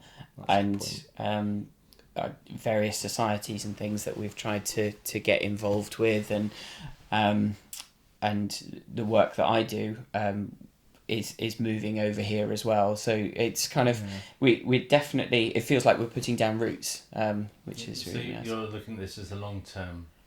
Absolutely. Oh, yeah, definitely. Yeah. It didn't feel like at no point have we considered this a 5-year experiment. It's somewhere that we want to put some roots down. Yes. And what are the? I mean, you have touched on this already, but what are the main differences between which part of Brighton were you in? Kemp Town. So what's the obvious differences? Because Kemp Town obviously is very famous as a sort of the gay part of a gay town in a way, whereas Worthing hasn't got that at all. So I just wondered how, really what you're saying is it sounded like you were very welcome, but we were, and it's funny. I think you feel you're right. You feel eyes on you. But I think it's fair to say, or we did when we first moved here, as in living in, as you say, the gay part of the gay town. You are nothing special. You are absolutely the same as all of your neighbours and everything else. And so moving out to what is essentially a more conservative, small C area, we definitely have. I don't want to use the word novelty, but it's noticed in a way that it wasn't where we were before. So I think one of the neighbours said to you when we first moved in, oh, wonderful, gay couple, that's just what this street needs. So Worthing does feel a little like that, as in there's two layers of population living with each other, side by side with each other, but potentially not interacting a huge amount. Yeah, and that's probably part of it, isn't it? Yeah. Those sorts of spaces. Yeah. But from what you're saying, there's nothing that's happened that's ever caused you to regret moving here. No, I don't think so. I mean, we've definitely had gay boys shout at us once. We did, yeah. But to be fair, we've had that in Brighton as well, which wasn't particularly nice, and that was quite soon after we moved here, and that was quite irritating. But then, sort of, Worthing Pride having been set up as well now, feels very, it does feel like even in the short space of time we've been living here that the town has changed quite a lot. Or maybe that's just been us getting to know it better. But, I think there's a big difference between hostility and unease to ignorance in the true sense of the word, and that there's definitely ignorance, but we're not finding hostility. Is what I would say. And this street, as far as you know, are there a lot of people who've moved in from other parts, from Brighton, from London? Yeah, well, our neighbour this way, London. Most of them are. There's a couple probably just not down from Worthing originally, but have been here for a really long time. Yeah. And then of course a few of the houses are flats which have quite a high turnover, so I don't know about those, but. But I mean, atmosphere-wise, I preferred Kemp Town to Hove because it felt more kind of villagey. And then moving here, we were a bit nervous in terms of being a gay family in a smaller town, and would that kind of cause any difficulty for us or for the boys? But it hasn't caused any kind of raised eyebrows from anyone at all. That's very good. And the community here is more community than I've felt from anywhere we've lived, I would say. So when you said you weren't sure how you'd fit in when you moved over, so was that a pleasant surprise then? Yeah, absolutely. I mean, I think with the work that I do at the hospital on the children's ward, sometimes I see, I would say the more deprived areas of Worthing overrepresented in the people that I treat there. And I knew that the houses and everything were nice here, but I had no idea what it would actually be like living here. and it was very pleasantly surprising that everyone was just really, really nice. I thought it was going to be exactly like Eastbourne, and my only experience of Eastbourne was when I was 20, and my first partner was going to uni there. I'd spend most weekends there, and I always thought those were the sort of seaside towns the moment you left Brighton and Hove. God, I also feel like we were really cliched in presuming that Brighton and Hove was going to be the be all and end all. It was just unfriendly, I would say. And actually it was really unfriendly. Brighton and Hove was just really unfriendly. Especially moving from the southwest, I think I expected people to still say hi. And they Nobody don't. does. Nobody does at all. And do you think that's because there's a high turnover of people over there, or are they just up themselves, or what is it? I've got no idea. I don't know. It's a bit more like London, I would say. It's sort of...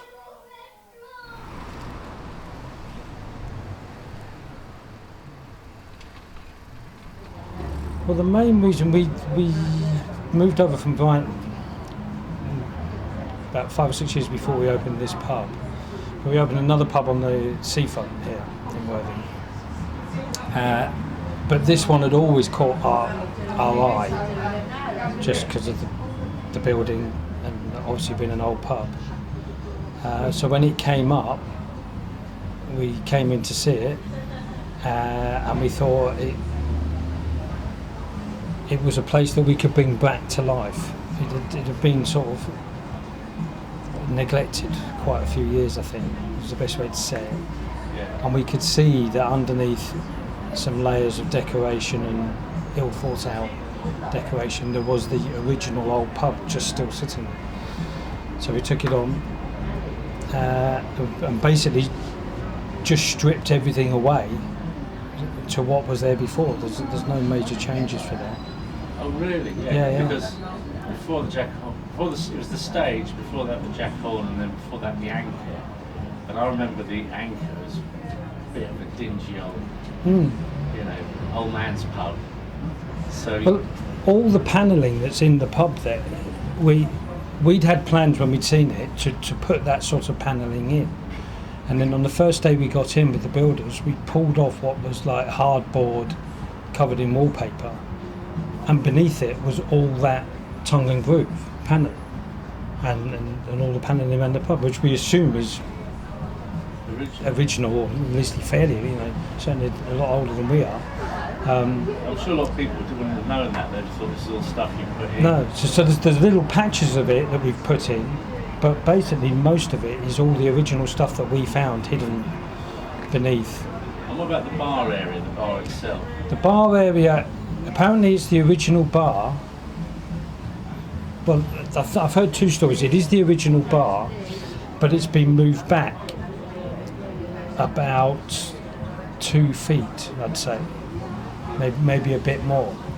But then someone else was telling me, another old customer who drunk in here years ago, that actually no, it had been moved forward previously, and the people who had it before us moved it back again. So I don't know which is true of that, but it is in the original spot, but it might have been moved back just slightly. And you can tell that from the way the pub's designed. It's fantastic. It works really well as a pub. And we just decided that we wanted to do something for ourselves. We were passionate about sort of hospitality. I'm passionate about beer and food, and so we decided to get our own venue. And this place had been essentially on the market for about 4 years before we took it over. It was kind of run down, and but the potential was there obviously, and it's a historic pub in Worthing, we saw the potential and decided to take the risk, and so far it's good. Was that 2 years ago? That was it would have been the summer of 2018 when we decided to to sort of try and do our own thing, and then we looked at it in the autumn of 2018 and took over in the spring of 2019. So that was when it all finally went through. Obviously, it's a long, drawn-out process. We designed the pub around other pubs that we liked. Essentially, we're both from an Irish background, Irish and Scottish background. So we know those pubs. We've been around London a lot. My parents met in London and all of that. So we know London a lot, we know Brighton a lot, having grown up in Worthing.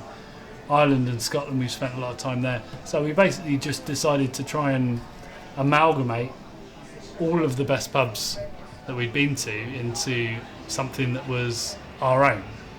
And I feel like we've done that. We've been fairly successful at that. I'm happy with how the pub looks, and seems to be going well so far. So and the garden's an advantage, isn't it? The garden's brilliant. Yeah. They actually took the garden on. The Swan, the previous owner of the Swan, took the garden on a year before we took the pub, but didn't. There was a fence put around, and I think the council did that, but he didn't do a lot with it. And I feel like certainly since the pandemic, we have decided to focus a lot more on the garden. I feel like people feel safer outside, people feel safer in fresh air. Yeah, I know what you mean. And certainly places like the old bike store, which obviously used to be the bike shop that's there, but it does look like the same decorating company has done the job there that they've done to an awful lot of the pubs over there. And I suppose when we made the decision to move here, the corner house had been renovated, so it looked as it does now. And I suppose that probably did make an impact on us, because actually, as a same-sex couple, the older style pubs don't feel as welcoming to us. Actually, they don't feel as safe a space as somewhere like I think it's a newer style pub probably does. Actually, it's probably telling to say that we never visited the Swan, but we've been into the New Amsterdam plenty of times. So that definitely, and has not just those two, but the Goose on the seafront, Beach House, obviously sister to the corner house. Those pubs do feel they do have a Brighton feel to them, and those are the ones that we tend to frequent. And that probably factored into our decision to move here. Actually, that we probably, if it had just been, so take a pub like the Selden Arms, which is a lovely pub, but actually it's not a pub that we would think, actually I'm going to feel really comfortable having a drink in there. No, yeah. Or not. I've been to the Swan and the corner house, but I hadn't been to the Globe. No. I don't think many people did. That's quite close. And how do you find that it's now the New Amsterdam, of course? Because they've changed a lot, haven't they? Yeah, they have. Yes, I had been. Well, the first time I've been after when it changes to the happy hour on the Friday. Yes, I've had lunch there, but I haven't been since they got the garden. I haven't been there yet. But yes, when they finished redoing it as the New Amsterdam, I went and I said, I come to give my approval. Look around. Yes. And that man is not there anymore, you see, the manager. Terry. Terry, yeah, he's not there. No, he's up at the John Selden now. Oh. Salvington. Because he recognised me, say hello when he see me outside. Yeah, he was brilliant. He always knew everyone's name. Yeah. It was a real well, skill. I don't think he knew my name, but just by sight, Yeah. Hello. Yeah. Yes. Yeah, but we hadn't been in. We'd never been into this one. Oh, We were interested, and I guess it's hard to, in a new area, you don't know what kind of pub it's going to be. Is it going to be the kind of place you're welcome? And it's one of those kind of pubs that sort of you can't see in very easily, but you see lots of people smoking outside, and not sure if it's the kind of place that you're going to be welcomed. But the corner house, obviously, we had been to, and we've been to. We were at the New Amsterdam last night. And we were talking about how nice it is that in that pub you can still see some of the old drinkers who used to drink at the Swan, that's now become the New Amsterdam, in there amidst what is probably like the new crowd. And that's always really interesting when a pub changes hands and changes its name. You never know if everyone who is used to drinking there is essentially going to be kind of turfed out and forced out and won't see it as their pub anymore. But to me, it seems to be one of those success stories where actually it's now kind of like a shared space. One of those nice pubs where it's not just one type of person that drinks there. Actually, you get a bit of a motley collection of people, and it's a space that they still feel they can have as their own, and that's really nice, because I think we've always had quite like hyphenated identities, so it's nice to go spaces where there's not just one type of crowd. I don't think we feel like those pubs are like just for one type of person or just for us, and that's nice. You know, you can there's different sorts of people in there on different days. They've done well, and it's hard, isn't it, with COVID for all the pubs. It was a bit of a shame they got rid of the name, because it was originally the White Swan from about 1848. Oh, so right. it's quite a long time for a name. And before that, it was a boarding house of disrepute. Oh, really? Wow. And then before that, it was just a sort of almost like a farmhouse, really. We've had some, particularly with the corner house. We booked to go for someone's birthday. Was it? I think it was and then my... the ceiling fell down. Yeah. That day we got there. Oh, when was that? Oh, it That must was have been 2 years ago. Yeah, it was about 2 years ago. But I'd walked past the next day after I'd booked it, and the doors were all shut up. The owner was outside, and he said, "Come and have a look at this. Come and have a look." And he showed me his phone. He said, "Watch this, watch it." And it was the whole. Oh, it yeah, was it on was video. CCTV. It was CCTV video footage of his whole. And it happened at 6 a.m. in the morning, and we'd booked the table, I think, for the next day or something, and so. He said, "Oh, it'll be all cleared out by then." I said, "It doesn't seem likely. We'll give it a bit more time." Sense of optimism. Yeah, but we've enjoyed our times. Yeah. The few times I think we've been probably to each every time my about dad, half a dozen times, which we've enjoyed. Yeah, every time my dad visited. Yeah, he liked going there. He liked going to the corner house. Yeah. It was sit in the garden. But the food's nice there. We used to go and eat there quite a bit, didn't we? But they did a load of things that they shouldn't have done, like put speakers in the garden, and then they had to be taken out, and like everybody in the street had to complain about it. So it wasn't the best start. Yeah, we used to prefer the Swan. The Swan. As it was. Oh yeah, they wrecked it. As it was. With the booths and all the horse brasses. Yeah, that was. It was like one of the only traditional pubs, and we host language students. So when we had adult students, like, let's go to a traditional pub. We're like, brilliant, let's go to the Swan, and the open mic nights. Our brother-in-law did. Yeah. So we used to go there a lot, didn't we?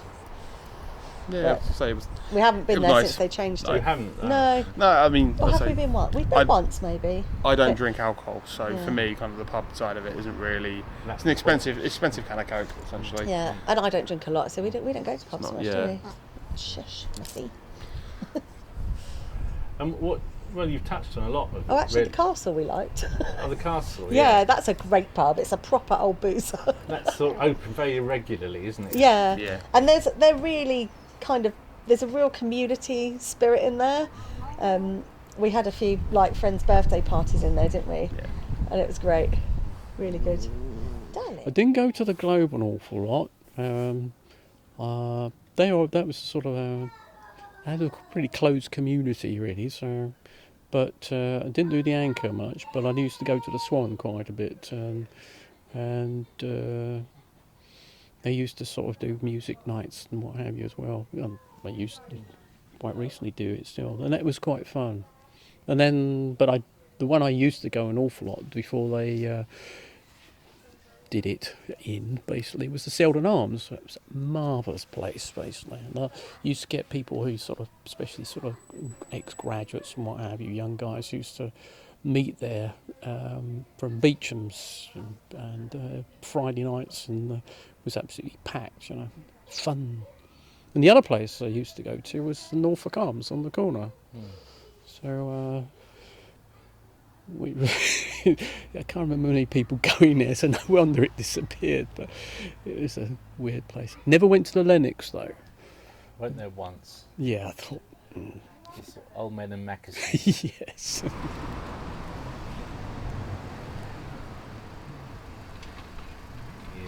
Yeah, it's been really good. So I opened the gallery here. I think something that's beautiful about the building is it does ooze creativity. It's the fact that we're still making in here, I think, is really nice. And so I launched the gallery because that had been a little pipe dream, which was wonderful. And then it's evolved. So since then we've launched Ashes with Art, which is another business stemming from mine. We've done the windows on the pier, which is another offshoot for my business. And we're about to launch another business downstairs for personalised jewellery. So the building has allowed us to expand and do lots of things and employ people.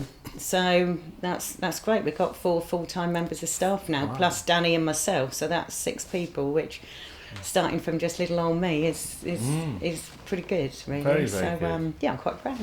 And can you explain a little bit more about the windows on the pier, what that is and how you're involved with that? So that is an amazing project. That is an initiative done by Paul Holden, who's part of the Worthing Journal, which is a local magazine. And it was his concept, his idea. And basically on the windbreak on Worthing Pier, each slot, each window is being filled up with a window of people's choices, whether it's a charity, a society, a memorial, or just a celebration of something or someone. And it's becoming quite a tourist attraction, I think. People are really enjoying it, and I think of all ages as well, which is very inclusive. So I'm quite proud to be part of that. I think I've done 150 windows now for it. There's only 7 slots left. So yeah, it's quite a monumental project, and it's been going on for 4 years, and once they're full, they're full. So we're getting towards the end. There's still a bit of a backlog, but I'm getting there. So yeah, it's really good. And they'll be there for a long, long time, won't they? In theory, forever, whatever forever is. So yeah, and because glass doesn't perish or anything, it's. And is it toughened against vandalism? You've got on either side of the glass windows, there's perspex protecting it, and it's a good distance away. So it would take some doing, and touch wood, we haven't had any vandalism yet. So and the Ashes for Remembrance, perhaps tell us a little bit about what that is. So the Ashes with Art is something that I've been doing for about 20 years out of the 25 that I've been in business, and it's using people's cremation ashes and incorporating them into either the jewellery or the artwork. We very much see it as more providing a service rather than selling a product. And to make something that is so incredibly important and precious to people is an absolute honour. Gets me a little bit emotional, actually. Because it's, that's wow for people to, not trust, that's the wrong word, to enable us to make something that is so precious is amazing. So how did you come up with that idea? 20 years ago, one of my repeat clients asked me to do something with their daughter's ashes, and it kind of just escalated from there. And then, as I say, 5 years ago we launched that as a separate entity because it's a different market and audience. So we branched it out as a separate entity, and it's people love us and love what it's about, and I think because we do it with compassion and respect, and also we use proper old-fashioned or traditional methods, I should say. So we actually set the stones and really make the artwork. A lot of companies out there use resin, whereas nobody's ever had an heirloom in plastic. Or they glue the stones in, and I think that's criminal, again, when you're trusted to do something so remarkable to cut corners like that. Anyway, it's not how we do it. And do you find, both with the windows and with the Ashes for Art, do you find that most of the people who come to you are through personal recommendations? Is that we get loads of personal because, as I say, it's so with the windows on the pier, there's only a few people that are doing the windows anyway. And as I say, I think there's only 8 windows on there that I haven't done, and kind of 150 it will be 200, I think, that I will have done. And then with the Ashes with Art, we're so respectable, you know, and transparent. We let people come in, they can put the ashes in themselves. We've got a really small but incredibly tight team, and the people that we employ, we'll only employ the highest standard of people. So, you know, you get the service you deserve. So, yeah. So do you remember the different little shops? Yes, I do. It's quite like that, because that's right round the corner from me. So, yeah, you had the newsagents where they, well, it is still a newsagents. You had a sort of corner shop where the funeral director is at the moment. You know, fairly big one, sort of a traditional one, if you like. And there was another little, not corner shop because it wasn't on the corner, but next door to the newsagent, just a little grocery store. I don't know how they made money out of it. It was, you know, it couldn't be much, but I did go there. I liked Sue and Jim, and Jim was a bit of a cheeky one. And I was walking past one day, and he came out the door and says, "Oh, you get in here and buy something." So I did.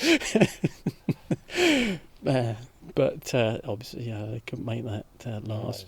What else? And the thing that I remember, actually, sort of just at the bottom of what's this road here, the Upper High Street, right at the bottom, there used to be a butcher's shop. And I would think possibly, you know, I'm not sure they had the yard behind. I don't know, sort of that sort of, they were slaughtering behind there, but that shop's now disappeared. You wouldn't know it was there. So yes, I used those shops before the likes of, you know, Morrison's and Co-op as it was before that.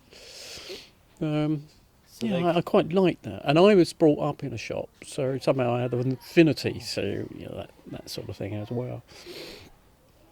So they must have closed over 20 years ago then. Probably. Yeah. Yes, must be ages ago.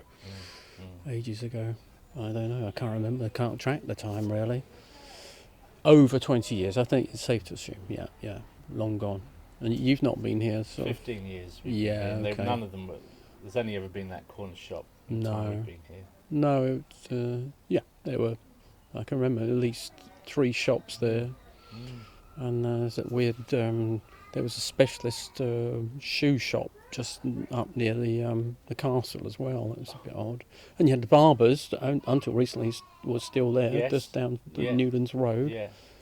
And there was another place, but Someone you know, there are things dotted around. It's There's a odd. little shop at the other end of Upper High Street, near towards the Swan. Yes, I think I remember it. I'm glad you mentioned that, because I did go in there many years ago, and that's another place I was thinking, how do you make a living? Yes, that's right. Right next to what used to be WVS place. Yeah, okay. And over that, you know, one thing leads to another, doesn't it? And over the other side was the scrap merchant.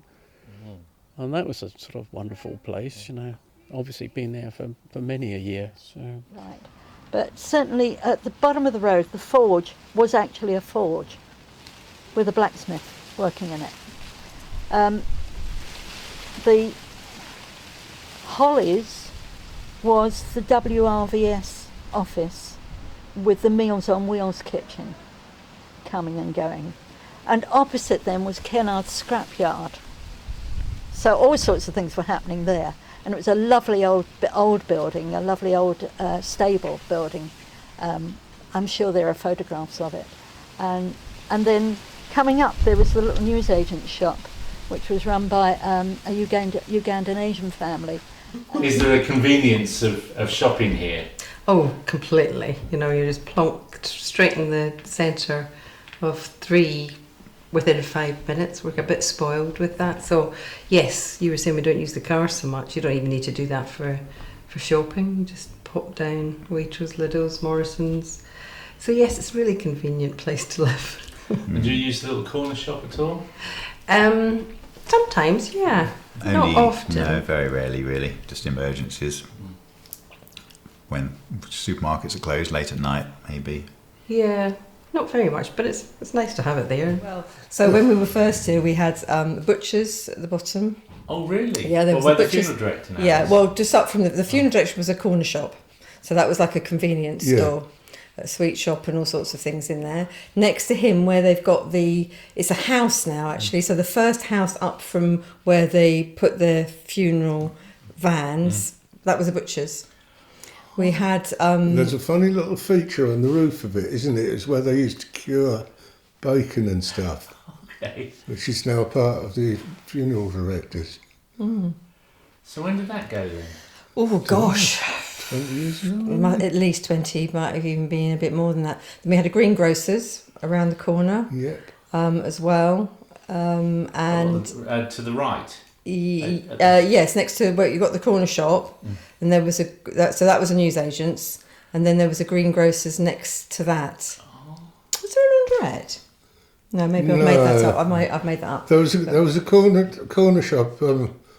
Corner shop is a generic term, right? It wasn't on the corner, so I suppose it doesn't really qualify. But in the last house on the other side of the road, right up the top. Which Upper way? High Street. Oh. Yeah. Oh, that way? Yep. Yeah. Was the shop up there? Yeah, on the right hand side. And that's now a house, is it? Yeah. Yeah. That went to a long time ago, didn't it? I guess, yeah. Yeah. And what sort of shop was that then? That was just like a corner shop, a convenience sweet shop. Yeah, Sort of- an yeah. inconvenient shop. Yeah. I knew there were these shops. I had no idea they were that recent. Yeah. So what's now the corner shop? Was Yes. a newsagent? Yeah. So when did it become a general shop then? Do you know what, Chris? Time goes so quickly. Yeah. 15 years ago? Maybe. I'm guessing. 'Cause we've been Sophie here might remember 15 more. years. Yeah, was And it it's always been- that? it's always been, Oh, yeah. 20 years? Yeah. I don't know. Actually, the girls would probably know more. So there was a lot of retail here, wasn't there, when you moved then? Yeah. Yeah, I mean, I Yeah. suppose people didn't drive around as much. So, like, you needed to do your shopping locally. And it was funny, when we went to look at buying a house in Newlands Road, there'd been a lot of flooding that particular autumn. And there was photographs of people kayaking up the road. And so we'd sort of shown some interest in a house down there and then heard about this. So I went into the corner shop, the convenience stores, and asked him about it. And he said, no, he said, nothing, I don't know what you're on about. He said, look, come through. And he had lino up the walls. And I then went knocking on doors. Actually, it was before we bought Cranworth. It was 100, Yeah. It was 114 Newlands Road we looked at. That's right. And I went then knocking on doors, and they said, "Oh yeah." And I noticed they had sandbags outside the houses. I thought, this is a bit strange. And I heard all sorts of tales. Somebody's rabbits had drowned in the back garden because of the flood. So that was a no-no then. I mean, it's not like, although it does flood a little bit, I think, sometimes. When Lucy lived in Station Road, that's our oldest daughter, it did flood that year, but nothing like it did sort of 30, 40 years ago. So, Yeah, gosh. So when, of all those little shops you mentioned, yeah. when did the last one go then? So what was the funeral director was a general shop? Yes. Yes. So when did that become a funeral director's then? Well, that must have been... Oh, Lucy... Your dad was in there. My dad was buried by him. No, his body was in there. I remember that. So right, when did he die? But I'll tell you, Lucy used to babysit with Katie. Yes. For the one with the wife. Yes, and they were 14. So, and she's now 44. So it was 30 years ago. So quite a long time ago, actually, it turns out, yes. Well, I've learnt something there, because I no idea those shops were there that recently. I thought they'd all gone in the 50s or something. Oh, no. And obviously the Globe was there. Yes. The pub, Yes. And the Swan and Yes. the Anchor. Yes. Yeah, the Anchor, yeah. And was it Safeways or was it something before Safeways? We had Safeways there, but before that it was a Ford dealers. Okay. Yeah. Themselves, I think. Yeah. Yeah. And we also had lots of little shops going up where Lidl's is.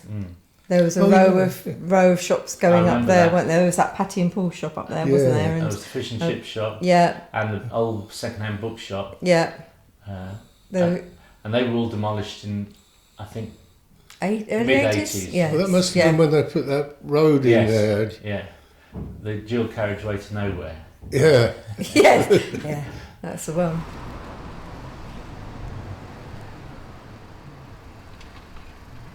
Our house is overlooking Homefield Park. We've always been involved in community and voluntary sector stuff. From when we lived in Manchester, we set up a community project which was about bringing people together from the private rented housing, from the housing estates, from the sheltered accommodation, to talk about shared history and public spaces and community assets, and that was around the canal in Manchester. But overlooking such an incredible park, we just thought we have to be involved in making good things happen here as well. And we knew that there was already a group doing litter picks and Halloween days and things like that. So I just got in touch with them and ended up over time being roped in as the chair, which has been really good fun. And it's a lovely group of people that are really passionate about the park, and the park has so much history, and I think the people of Worthing know about the history of the park, but I can see that knowledge getting lost, and that feels sad to me. I want people to be able to know that stuff, and I think we enjoy what we have in our communities more when we understand the story, which is why we're keen to be involved in this project as well. So that's partly the Homefield Park stuff is about celebrating, championing the park's history, but also making it as good a park as it can be for the people, because I mean, even in the short time you've been here, it's changed quite a bit, especially the reopening of the tennis courts, which were moribund for a long time. Yeah, and that was all work that happened before we were here, and thanks to the commitment and hard work of all of the other people that have been involved in the project for a long, long time. So yeah, I'm kind of, working with some really passionate people, and I'm aware that, we're newcomers to the area as well. So it's not about us coming in and saying, oh, we think we know everything and we want things to change in a certain way. There's a lot for us to learn about how do people feel about the park and what does it mean. Obviously, there's some incredible stories that people have around growing up around the park, that we just want to try and champion that so people know about it and treasure it, really. And it's just an amazing community asset, particularly during COVID, somewhere that people can go to, and there's an amazing array of, flora, fauna, animals, trees, birds in the park right in the centre of Worthing, and I feel like it's not appreciated as much as it could be. It's kind of, at times you see that some people have a sense that it's got a bad reputation. You have one or two things that might happen in there, incidents, criminal behaviour, which you get in any public place in a town like this. But those things can stick to the reputation of a park, and I find that quite sad because it's such an incredible place to be. So, yeah. Over time. Well, it's got a lot tidier now. There was a situation, I'm sure it was in the 80s, when the council wanted to take a lump of it to put a car park on for the Bulworth people. And then that really brought the people together around here to protect the park. And I think since then, it's probably people are taking a lot more interest in the park. It was after they lost trees in the storm, the Great Storm, 1987. So that long row of trees between the football pitches and the hospital, they're new, 1990. And of course there's the children's playgrounds, and I hope I've had something to do with the skateboard crowd going there, because where I worked on the seafront, they were at the hotel, they were always skidding in and out of our out of the gardens in the front. And which hotel was that? Well, it was the Eardley, but at the time when I was there, it was Crown Agents Management Training Centre, and I managed it at the weekend. Somebody had to do it. Great job. I spoke to the owner of the hotel, and I said, these kids need somewhere. Can't the council get together and make them a proper skate park somewhere? Whether they'll go there is a different matter. They might still prefer to be down at the seafront. But it was after that they put the skate park in. Yeah, we're there often. Well, yeah. What's actually particularly through this year, which has obviously been, living through lockdown and parenting a very young child, having like so many green spaces around us has been amazing, but particularly Homefield Park. Homefield Park, Beach House Park, this whole strip actually, when we were allowed out for our 1 hour walks at the beginning or whatever it was lovely to be able to go through all those, different areas. And we find that when people come and stay with us, they always want to go down to the beach or whatever, and it's a nice walk to go through all those parks. It makes you feel proud of the place that you live in. And I think particularly with a Homefield Park, the little community space that they've got in there with a pizza oven and the allotment that you can go and do your piece. Nice. We've been invited to a few evenings there, which has been fantastic. That again, you're just meeting people who, again, are a really diverse group of people that we've met through there. And very much feels like, this is a community space that we have been welcomed into. Yeah. So we have used those facilities. Similarly, we've used, as we said, the leisure centre at the bottom of the street. We use that. We've used the beach constantly. Even just public services like the library actually we used the library more since we've been in Worthing than we ever did in Brighton. Using those public services has been great. Okay. We love the tennis courts that's just been done, and the little table tennis courts, because there was a programme where they were trying to redevelop the whole area, weren't they? And they were going to put a cafe in, and but obviously there wasn't money for that. But what they have done, I think, is fabulous. It's getting really well used. Enjoy a game of tennis there after you spilled down from upstairs. Yeah. I live just the other side of Homefield Park, so I go through Homefield Park every day. My nephew and his friend and my sister are down there now using the skate park, and I've always used Homefield Park, always, like the playground as a child, and running up and down the hill, the little hill that's in there. When I was a teenager, kicking a ball around in there, and I played my first match for a proper team at Homefield Park. All of that sort of. Yeah. How has the sex changed in your lifetime? Or in what way has it? I mean, it used to have toilets in it. I remember it used to have toilets. It doesn't have toilets now. Probably it's changed the same way that everything else has changed in terms of the pastimes that people have. Like the skate park has sprung up. I remember when I was a teenager being on like a skate park down by the seafront, which was just sort of metal ramps and things like that. And a friend of mine went onto one of the skate ramps, and the skate ramp slipped out from underneath him, and he fell back and broke his arm. And to have something like that that's not going to move, people still might break their arms. People break their arms skating, I think they've overhauled the tennis courts this year, and it all looks good. It's convenient to have the space there. Scott really likes trees, or one tree in particular, it's a special tree. Oh yeah, the tree with the staircase. Yeah, it's just a fun tree that you like to climb up. Yeah. I think the children's playground needs a bit of work, but it's not the only one. Yeah. They're so close to us as well. So yeah, we like to go to Victoria Park and Homefield. Homefield's a little bit geared for the older children, I think. Yeah. For the playground itself. I find it a little bit dog orientated, which I get a bit frustrated about. Or people letting dogs off the lead. Dogs mess is more of an issue here than in Brighton. That I do think that is a case here. I've noticed. I don't know why. If it's a culture thing or if it's just one individual, I'm not sure. But it's nice to have the greenery and, Yeah, it's nice to have a space. It's lovely to have places to walk to and through. Well, I've seen a real positive change with Homefield Park in probably the last year, I would say.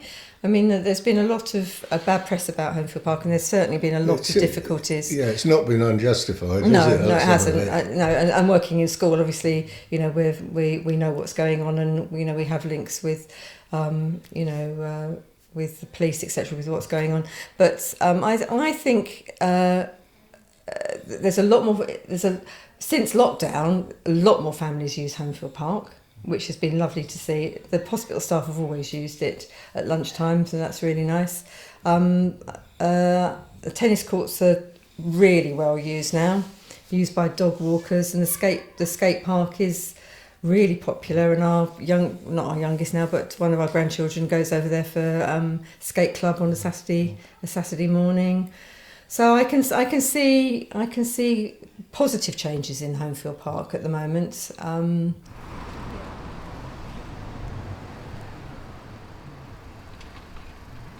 At the moment, we have limited activities. People are coming back, but they're coming back slowly. So we have pole fitness, we have the gym, we have Cheddar's, which is a meeting group for more mature people. So it's like a coffee and tea, biscuits, play a few card games, board games, and they've really missed it during the lockdown, the people involved in that group. So it's a big hurrah for them to come back, because they're all in their 70s, 80s. We have table tennis starting next week. Tai Chi classes are back. The churches that meet here are also back, but all under social distancing regulations. So if anybody wants to come in, they're very welcome, but we have to adhere to all the government guidelines. And how much is the gym? The gym is, at the moment, there is no membership fee. It's I don't feel it's right to charge a membership, because we don't know yet whether we're going to get a second wave and we may have to close again. So we're just doing session fees, and it's £2 if you're not working and £2.50 if you are. So really small amount, really, isn't it? It is a small amount, but it's important for people to be able to access gyms. All our specialist classes are back, because we run specialist classes for those people who've had heart attacks or strokes or had back or joint problems. And it's also important for people who have mental health issues, depression, addictions. It's somewhere where they can go, where they can feel quite safe, not going to be rammed with people, and it's a very friendly gym. And the Sydney Water Centre, you know, a lot of our elderly customers use the gym at the Sydney Water Centre, so it's, you know, that's a valuable community resource as well. So, you know. Did you ever use that? I only started using that probably about 20 years ago, when, but you know, for meetings. When we were a local Greenpeace group, I don't know why we ever, which was why we were in the late 80s, early 90s doing that. Why we didn't use the Sydney Water Centre, I really couldn't say. We went other places for our meetings, so but I don't know. I only really became aware of it sort of probably about 20 years ago, I suppose. And what did you do there then? I think we did hire it for a meeting or two, but I think it might be the first time I went there was when you organised the Copper families thing. That might have been the first time I went there. So that was probably about 12 years ago, I think. Was it something like that? So it might be that, yeah. So it might be quite relatively recently. And then there's when we set up the Worthing Downlanders. So, and you organised sort of, I got them working with Doreen, sort of working some sort of arrangement where you could get the room for free. So, yeah, it's probably those are the times really I started using. But in terms of the gym and all that sort of thing that they've got there, I can't say we've ever really got into it, no. I had courses there. What we did, went to the gym. And then there was the Tai Chi, which I liked. Been to the club a couple of times after the gym, which is the best time to go to the club, isn't it, for a drink after you had some exercise. Yeah. And that's and it. has that been up to recently? No, that last year was the last time I've been. Not for a drink. No. But just to the gym. People always think that we live near a school, don't we? But like with lockdown, because that's the only thing around here, isn't it, about the parking? And we've been able to park in there for the whole of lockdown. Yeah. Which has been really useful for me because I have sometimes funny shift timings. Trying to park outside on the road is not easy, generally, and sometimes when I'm on night shifts I have to find somewhere to park during the day. So the Sydney Water Centre has been amazing at kind of facilitating that during lockdown. But actually, previous to that, when I forgot to get our residence permit, on the brink of having a newborn and a 2-year-old, and Doreen, I actually just went and spoke to her about if in an emergency could I park there. And of course we would be able to. I think I'd had visions of it, pouring down and having to cart 2 small children into the house, or whatever. It was just that accommodation, isn't it? And getting a really sweet letter asking us to move our car, rather than do not park here. It was just so. It was lovely. It was like, well, we've been pleased to accommodate this. We need the space back. But but there's that, isn't it? It's just that. I don't know. Politer mentality. I don't know. Yeah, I used to go there for my yoga class on a Wednesday afternoon, and with Mary Mitchell. It's changed because it's now the big gym there, but before it used to be a lot more. There was always the billiard tables in there and always a little bar, but they had quite a big lunch club there for pensioners and things. So it was quite full up of people in the Sydney Water. I'm glad it's there, and I hope it stays there. Yeah. Don't use it very much. We did used to go and have a lovely singing evening that a gentleman not far from here used to run, which was excellent fun, nice cheap beer. And I don't think you've ever used it, have you? Not very often. We've go to the gym? We've gone to a quiz there, and we used to play basketball around the back on the court there behind. But yeah, not too much use of it. Not so much nowadays. I have done as the family, yes. Yeah. So private parties and so forth. Parties, and my wife used to run Tutu Tales, which was ballet for preschool kids. And she used to do it at the Sydney Water Centre. Okay. So, that's how I know that. Oh yeah. And Homefield Park? Was because I used to play snooker at the Sydney Water Centre on occasion, and came back through and sort of realised the potential of this little bit of Worthing, because I didn't typically think of this as an area that I particularly liked, but seeing it's a little sort of enclave of older Worthing. And I used to, so yeah, that's right. I remember, just it's funny how you remember things. And I used to teach Saturday morning art classes at the SID, the building behind that was part of the art college at the time. So I used to teach there, and another guy we knew did pottery there, and you were friends with him. So that's kind of, yes, I just remember that. Right, we are open from 8 in the morning until 7:30 at night. We used to be open later, but because of the pandemic, we've shortened our hours. I don't think people want to come out very late in the afternoon. And not open at the weekend? Not open on Saturday or Sunday. There are activities going on here, but we don't run them. It's the church that use the building at the weekend. For them to do. Best thing for them to do is to contact me. I'll give you both the numbers.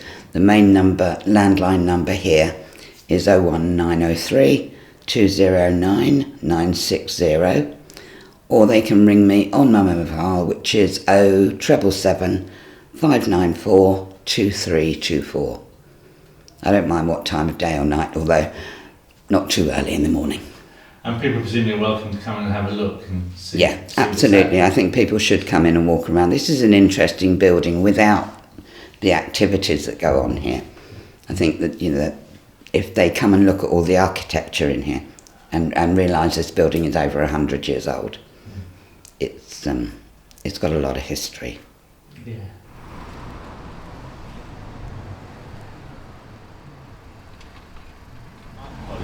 And the art college was here then. Remember about the art college? Oh, everything. Just through across the road, which was the Sussex Road extension, was the 3D section for the art school, and round the corner in Union Place it was all the art school, Worthing Art School, before it went up to Goring. It was good in as much as there were a lot of young people about, very individual people. It was good in that way. It broke the town up from being an old people's home place. They had Saturday morning classes for the local children, for children to go to, and you also had lectures that people like me who had a Thursday afternoon off could go and listen to Jackie Parry talking about art history and everything, Yeah, it was very good having the art school around here. I do think it made it right. The SID, the building behind that was part of the art college at the time. Yeah. So I used to teach there, and another guy we knew did pottery there, and you were friends with him. So that's kind of, yes, I just remember that.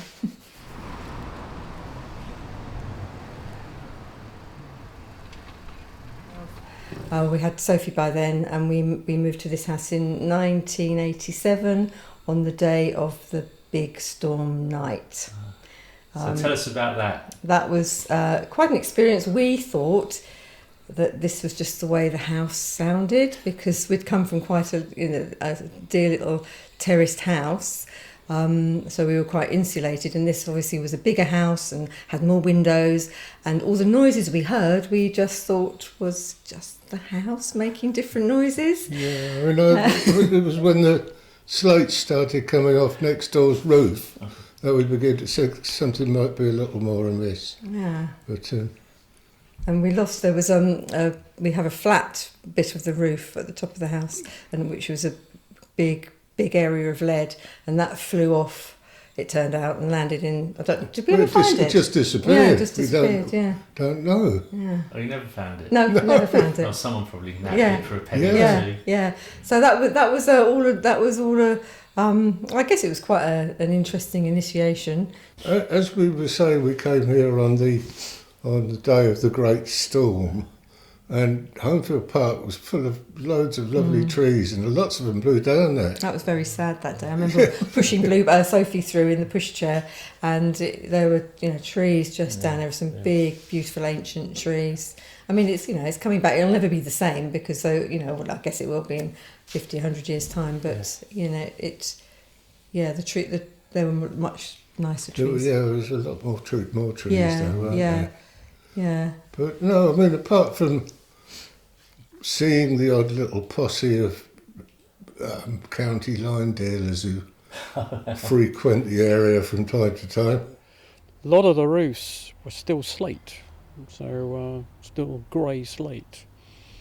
Of course, a lot of those disappeared in 1987 when, in October the 16th, was it? The big do you blow. remember that night? Yes, yes and no. Yes, I remember waking up and with the windows were rattling rather excessively. In those days, we, as most people, still had the sash windows, and they were never sort of completely airtight, and they always rattled like crazy when there was a draft, but this was something else. But we just put some strips of newspaper, got up in the middle of the night, put some strips of newspaper down the cracks, between the panes, and went back to sleep. Went back to bed. Went back to sleep. So only woke up in the morning, and I went to the back bedroom, and I went to look into the garden, and I couldn't see out the window properly, and I thought, suddenly, I can't focus on it, I can't see properly, there's something wrong with my eyes. And I realised that the glass was completely salted up, because the sea had been atomised, if you like, and it was crusted. The sea was, the salt had encrusted the window. So it's only when he opened the window, opened the back door, realised that the shed had disappeared, and looked out in the front, and there were slates all over the roads, great big holes in the roads, in the roofs, I should say. So it was quite an exciting time.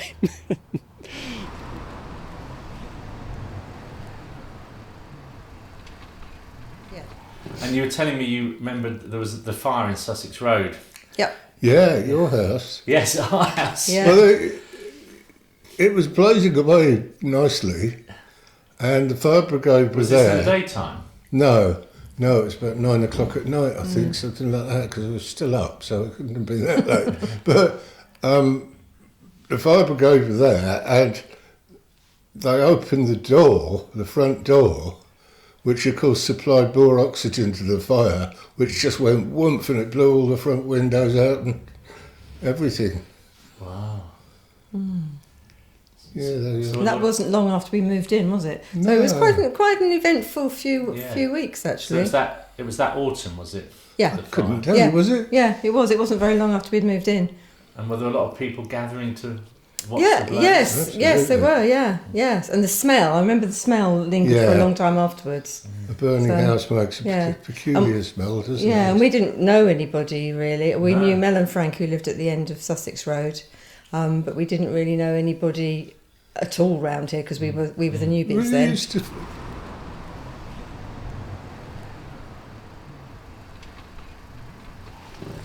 This house seems to attract cats.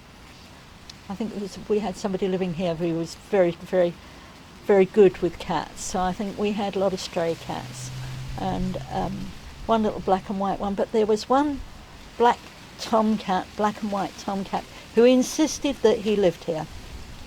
And in the end, we gave in and said, "Oh, right, you can come and live here if you like. You obviously don't belong to anybody." But no, he said, "I live here," and so he moved in.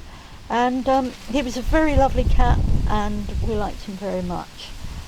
One day I always had this feeling that he knew this house well. He had a connection with this house somehow. And one day I was standing by this gate just here, and he came walking down the road, and he saw me, happy to see me as always. And suddenly, as I'm watching him, he changed into a man, a First World War soldier, early, when they had the forage caps and everything, and throwing his knapsack on his back. He saw me and he was waving and saying hello, and I thought, my God, what's happening? As he walked across the road and he came to the pavement here, he turned back into the cat. Now, I don't know who that man was. And even more so, I don't know who I was. Was I someone else that man knew? But definitely that cat turned into that soldier, walking over to this house. What time of day was that? Mid-afternoon. Mid-afternoon, I was home from work.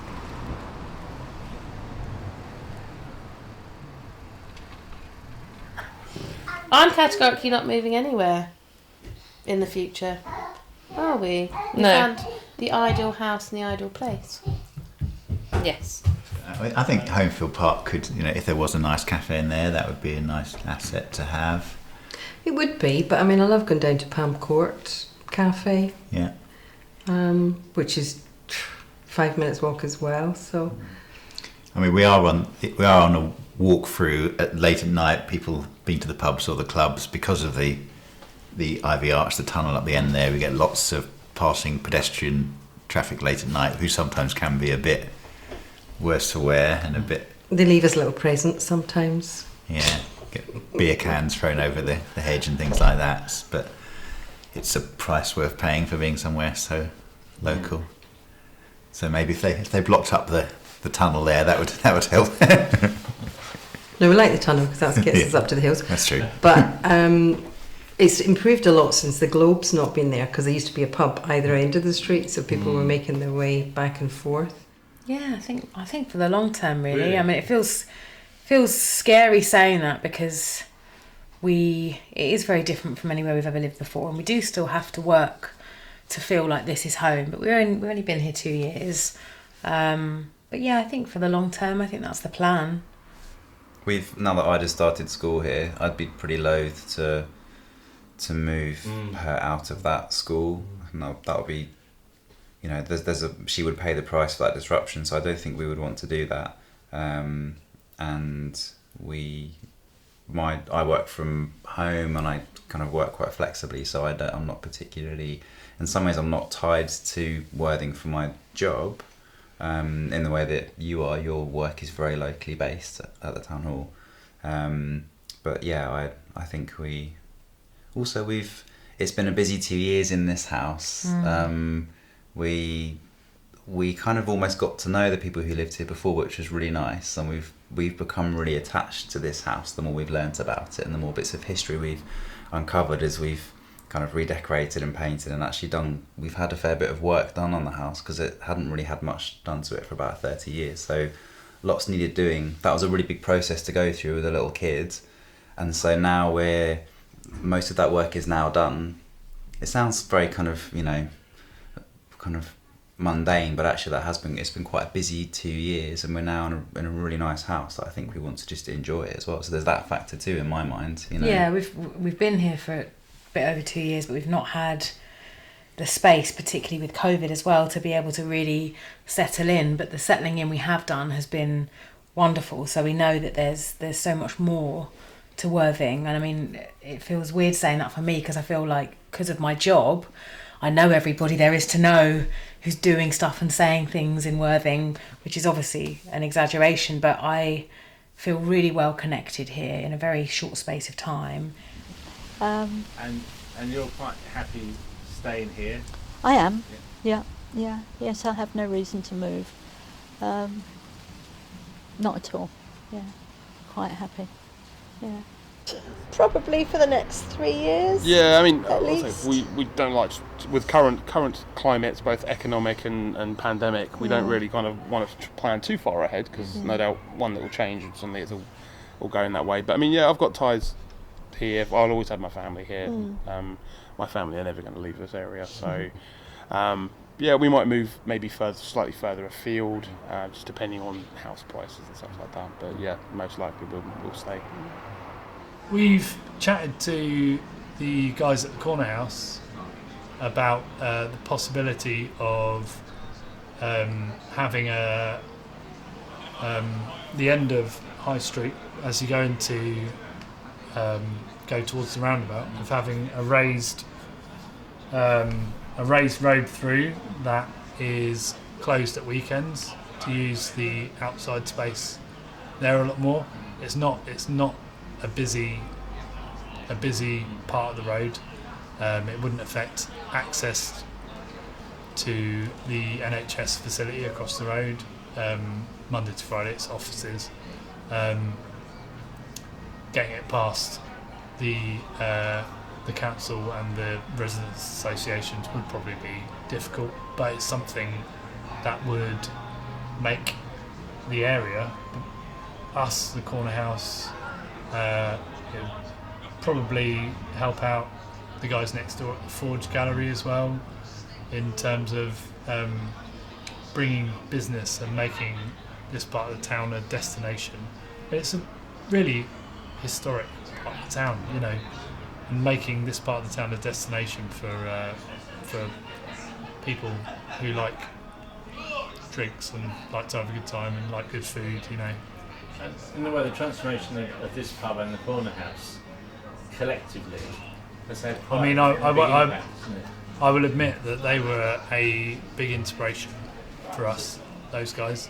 Before we had this pub, I don't really get out to drink anywhere else much anymore, but yeah, I used to drink over there all the time, and what they did over there and the way that they transformed that building. And before it was the corner house, as the stage and the Jack Corner, it was a gay pub, and what I feel they did best was making it an inclusive, taking essentially a gay pub and making it inclusive of everyone. I think for me, Worthing's, I still feel, and probably feel a growing sense of positivity for the future of Worthing. I see a lot of things happening within Worthing that that I'm proud of. That I think, yes, actually, this makes this, you know, it's not universal. Sometimes I see things and think, oh, geez, where have we moved to? But you know, more often than not, I see things and think, oh, that's great. That's happening here. That's you know, different businesses popping up, different events that are going on, different, you know. Also, tiny interactions with people on a day-to-day basis. It makes me feel like Worthing is not taking one foot out of the past, but you know, I think the heritage of the town is really important and it's something that should be celebrated, but it feels like there is a momentum for creating a new modernity within the town that I think is, you know, the way that we work and live is changing because of the state of the world in general, but accelerated because of the virus this year. It feels like Worthing has an opportunity to be a special part of that change. You know, it's a fantastic place to live. There's a lot of things that are happening here. There's a lot of facilities and amenities that make this a really attractive place to be, and it feels like there's an exciting prospect. There's an exciting future for the town, and I think, yeah, that's my overall feel at the moment. That's a brilliant way.